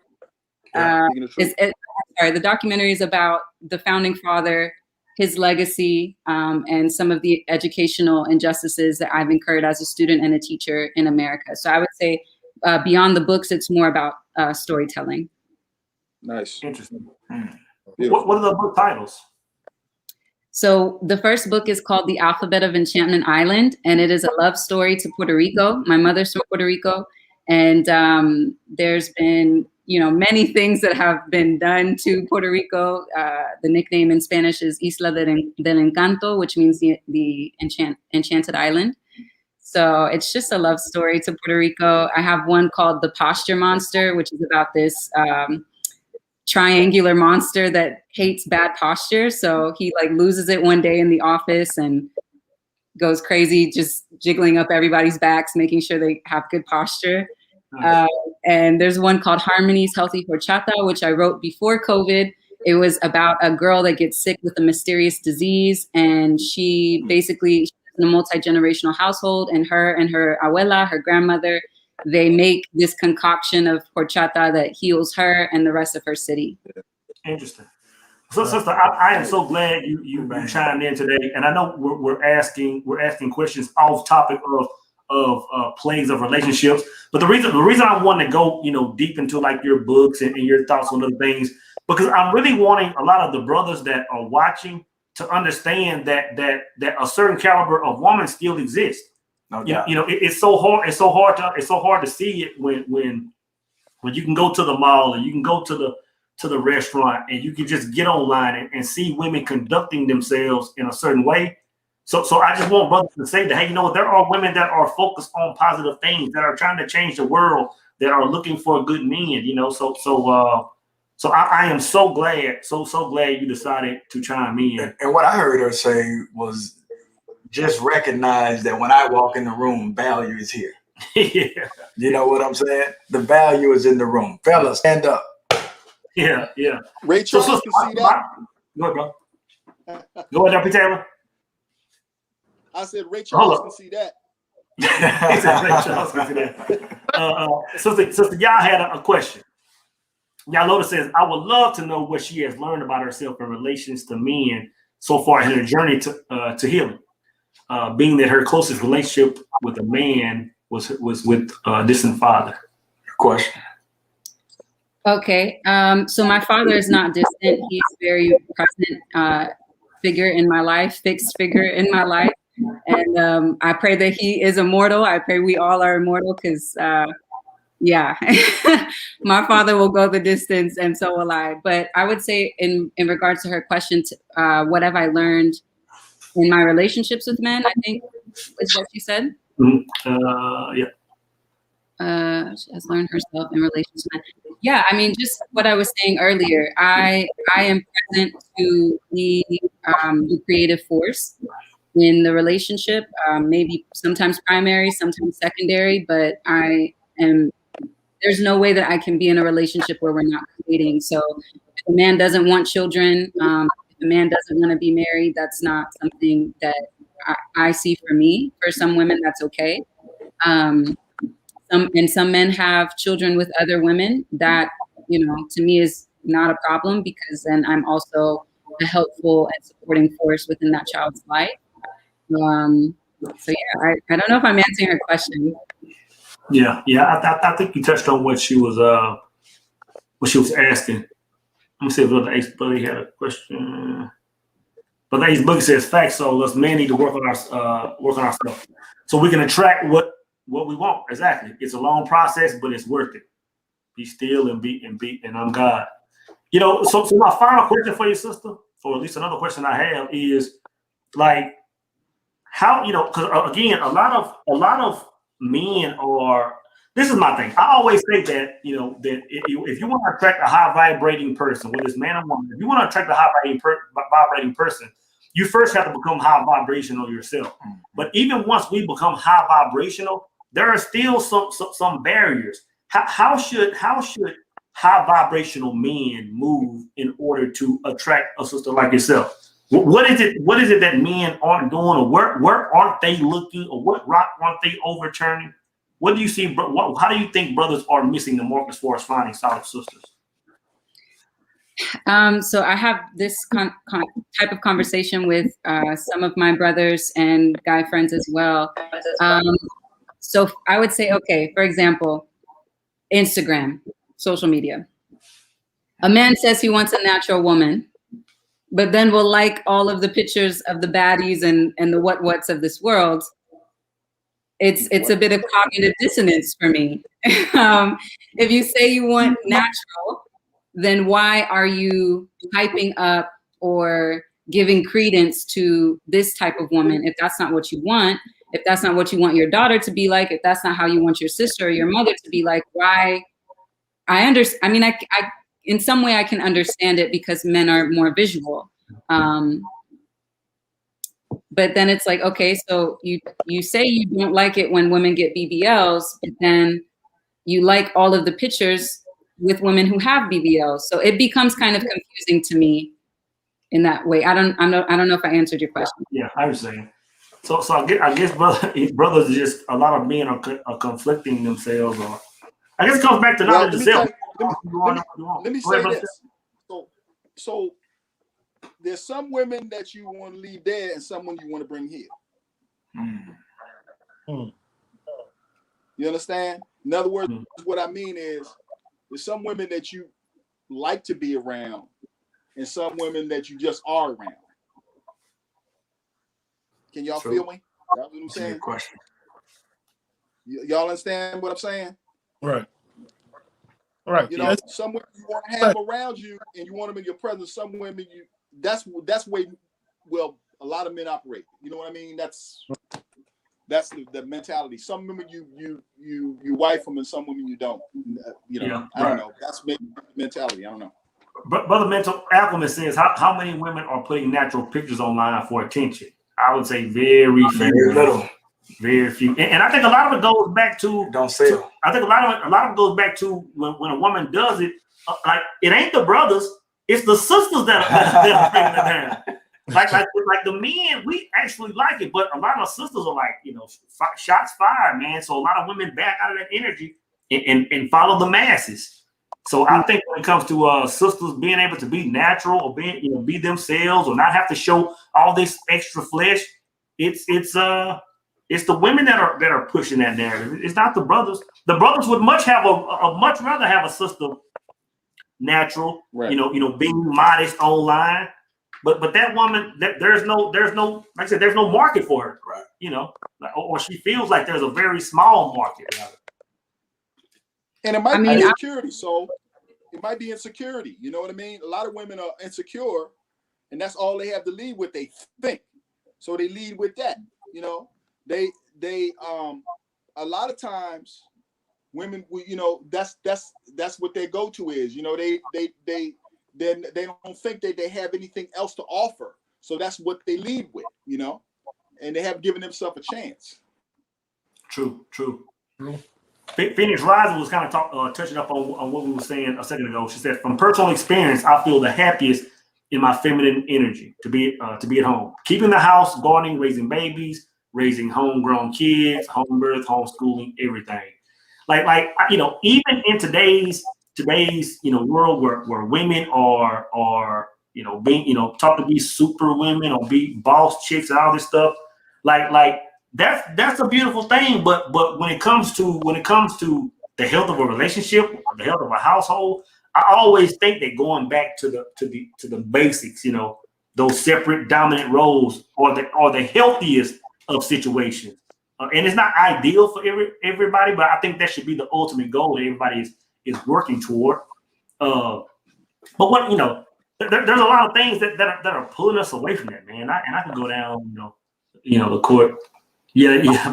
Phoenix also says, where's it at, bro? Yeah. Phoenix says, y'all notice we need a woman circle. I think women like Yahida, women like y'all, and a few other sisters in the chat Really? should start like it's kind of like we're starting now. Like we're four brothers, part of a bigger circle. Like that's where it starts. Yes. It's going to start with men getting in circles, women getting in circles, and talking amongst each other, and and then too, you got to think for a while, man. It was women were bashing other women for wanting to be in feminine energy. You know what I'm saying? It's like if you're not out grabbing the bag or becoming the new CEO, that was almost frowned upon at one time. So, no, there was a generation of women though that could do both. Like our parents. Our parents could do both. I can remember my mom and your mom could go to work full-time jobs and come home and cook full meals and raise kids, help with homework. Hey, so your mom was at work. Your dad took us to swimming practice. Yep. Real time. Yep, man. That's taking the armor off. But I think there was one generation that could do both. Right. Because I think my mom saw my grandmother was in that full fields. Yeah. So generation. My mother was an executive on the East Coast for Floyd Roberts. She was one of the first people to start a black women's cosmetic company, and she was out there. She was out there with the big boys. She could come home and throw them armor off, and she would whip a meal up, and it'd be all good. You know what I'm saying? She could go in there and put the perfume on and all that. She, you know what I'm saying? Yeah, my generation too. It could be done. But you know what? So this is where it's you got a cousin who says he doesn't date a woman that doesn't have bad. Anyone that has a bad, and me, I've never cared that the one money. I still don't even know my wife makes. So I don't know what. Yeah, you break it up a little bit, bro. But I heard you saying like a lot of, especially a lot of women like to lead with that. Like this is what I do. I make this, and I work at this company. I got these degrees. It's like men don't care about that. Right. It's like, hey, kudos, and if you want to continue that, you know what? I'm gonna support it. But it has nothing to do with you coming in my life. You know what I'm saying? Like just know that. So Yahida, I don't want to hold you up any longer. I know you may have some things to do. I appreciate you chiming in. I definitely would love to see you on the show again. You bring so much value. I think what you have to say, I think your energy, it vibrates with a lot of other sisters, like Sister Victoria that's on the show, and some other sisters. Like I would love to see you on her again, adding value. But yeah, I thank you for coming on and sharing your story and sharing. Definitely, because she got some ladies that seem like they want to, link up with you, and who knows where it goes from there. So yeah, great story. A few of y'all sisters are putting your email addresses in the chat. Y'all copy that, and maybe y'all should link and start something, and maybe we can all come back together, us brothers and y'all sisters, because that's how we're gonna fix it. That's the only way we'll fix it is by having these conversations, listening to both sides, being respectful, because I can sit, and I think most of the brothers in the chat can sit there and at least listen to what a woman is saying. Like, this is our perspective. This is why we think y'all are jacked up. And listen and take it for what it's worth, and then go back and forth and say, let's come to a meeting. Let's understand what's taking place. Because you got to understand, at the end of the day, it's all systematic. Right. I mean, it's all a seed. It's all about destroying and conquering. You know what I'm saying? So once we first understand that, I think that's the first step of us getting back to where we need to go. We can sit here and bash each other online all we want. We can talk about women ain't this, men are dogs. But at the end of the day, if we keep continuing down the path we're going, it's going to, at some point, whether it's 1,000 years, whether it's 10,000, it's going to lead to extinction. You know what I'm saying? Right. So at some point, we got to turn this thing back around. And Ms. Yahida, I want to say congratulations, to you on your work. Keep doing what you're doing. You have inspired a lot of people. I can tell whether you know that or not. You're a very powerful young lady. Keep doing what you're doing. Thank you. Yeah. Thank you so And much for thank you, having me. sister. Thanks again, Thank you, Sister. Give sister, you a for round of coming on. applause. Appreciate it. For real. Thank you for coming on, Very sister. popular. Shine on. You're beautiful. I can see your soul. You're beautiful. Shine on. All right, but we're gonna go ahead and go and wrap this thing up, man. I think we've covered some great points for this. And again, it was last minute, man. I think we kind of put some good stuff in the ether, man. Stuff for us to think about, and maybe we can come back to the table and talk again. I appreciate the ladies that chimed in and gave their point of view. I appreciate the brothers that chimed in and gave some solid points of view, some solid nuggets. I appreciate everybody that gave super chat. Is much appreciated. And brothers, I appreciate y'all, man.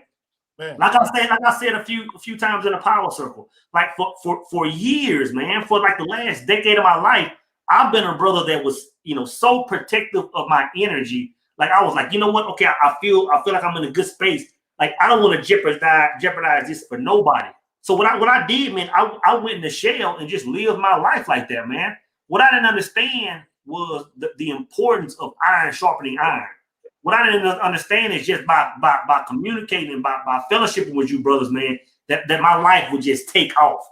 And so this is actually new to me, man. So I would love to see us doing this more in the future. For y'all men in the chat, if you aren't part of the power circle, man, I'm telling you, it's a beautiful thing, man. Like I've never experienced nothing like that, bro. Brothers, go get toast for the men. Hurry up. Go get it. Yeah. Tune in, Brother Phil. Man. Hey, drop them pages again, real quick, brothers. My YouTube is Men with SD Booker. You can get the book to the Men on Amazon, Goodreads, Barnes and Noble, anywhere. IG S.D. Booker. Nice. What's those pages up, brother Phil? My YouTube is Alchemistic Gold Mine, and my IG I believe is Alchemistic Gold Mine 88. And and go visit Brother Booker's page and get his book, and go visit Brother Soul's page. And I'm gonna say honestly, I haven't had a chance to say this, but looking at my life now since I've been in the circle, my life actually has gone up, because now my mental atmosphere has changed. It's more positive, so I'm drawing more positive things to me. It's like an inconspicuous benefit. You can see it. You know what I mean? Mm-hmm. Yeah, no doubt. I feel the same, man. I feel more enlightened, especially I've been listening to Soul for a couple of years. But man, when I came on to Brother Phil's page, I was like, wow. And I'll talk about this offline with you, Brother Phil, but I want you to go in depth with me on when you said one episodes about planning your ideals in the fall. Mm-hmm. Yeah. We'll talk about that offline. But oh yeah, I got a whole nother piece coming up, y'all, on the subconscious mind. I'm getting ready to go deep. I just have to set everything up. Sometimes I'm a little slow, but I got another piece coming on my page about that. Hey, like thing, man, when we set up, I signed this book.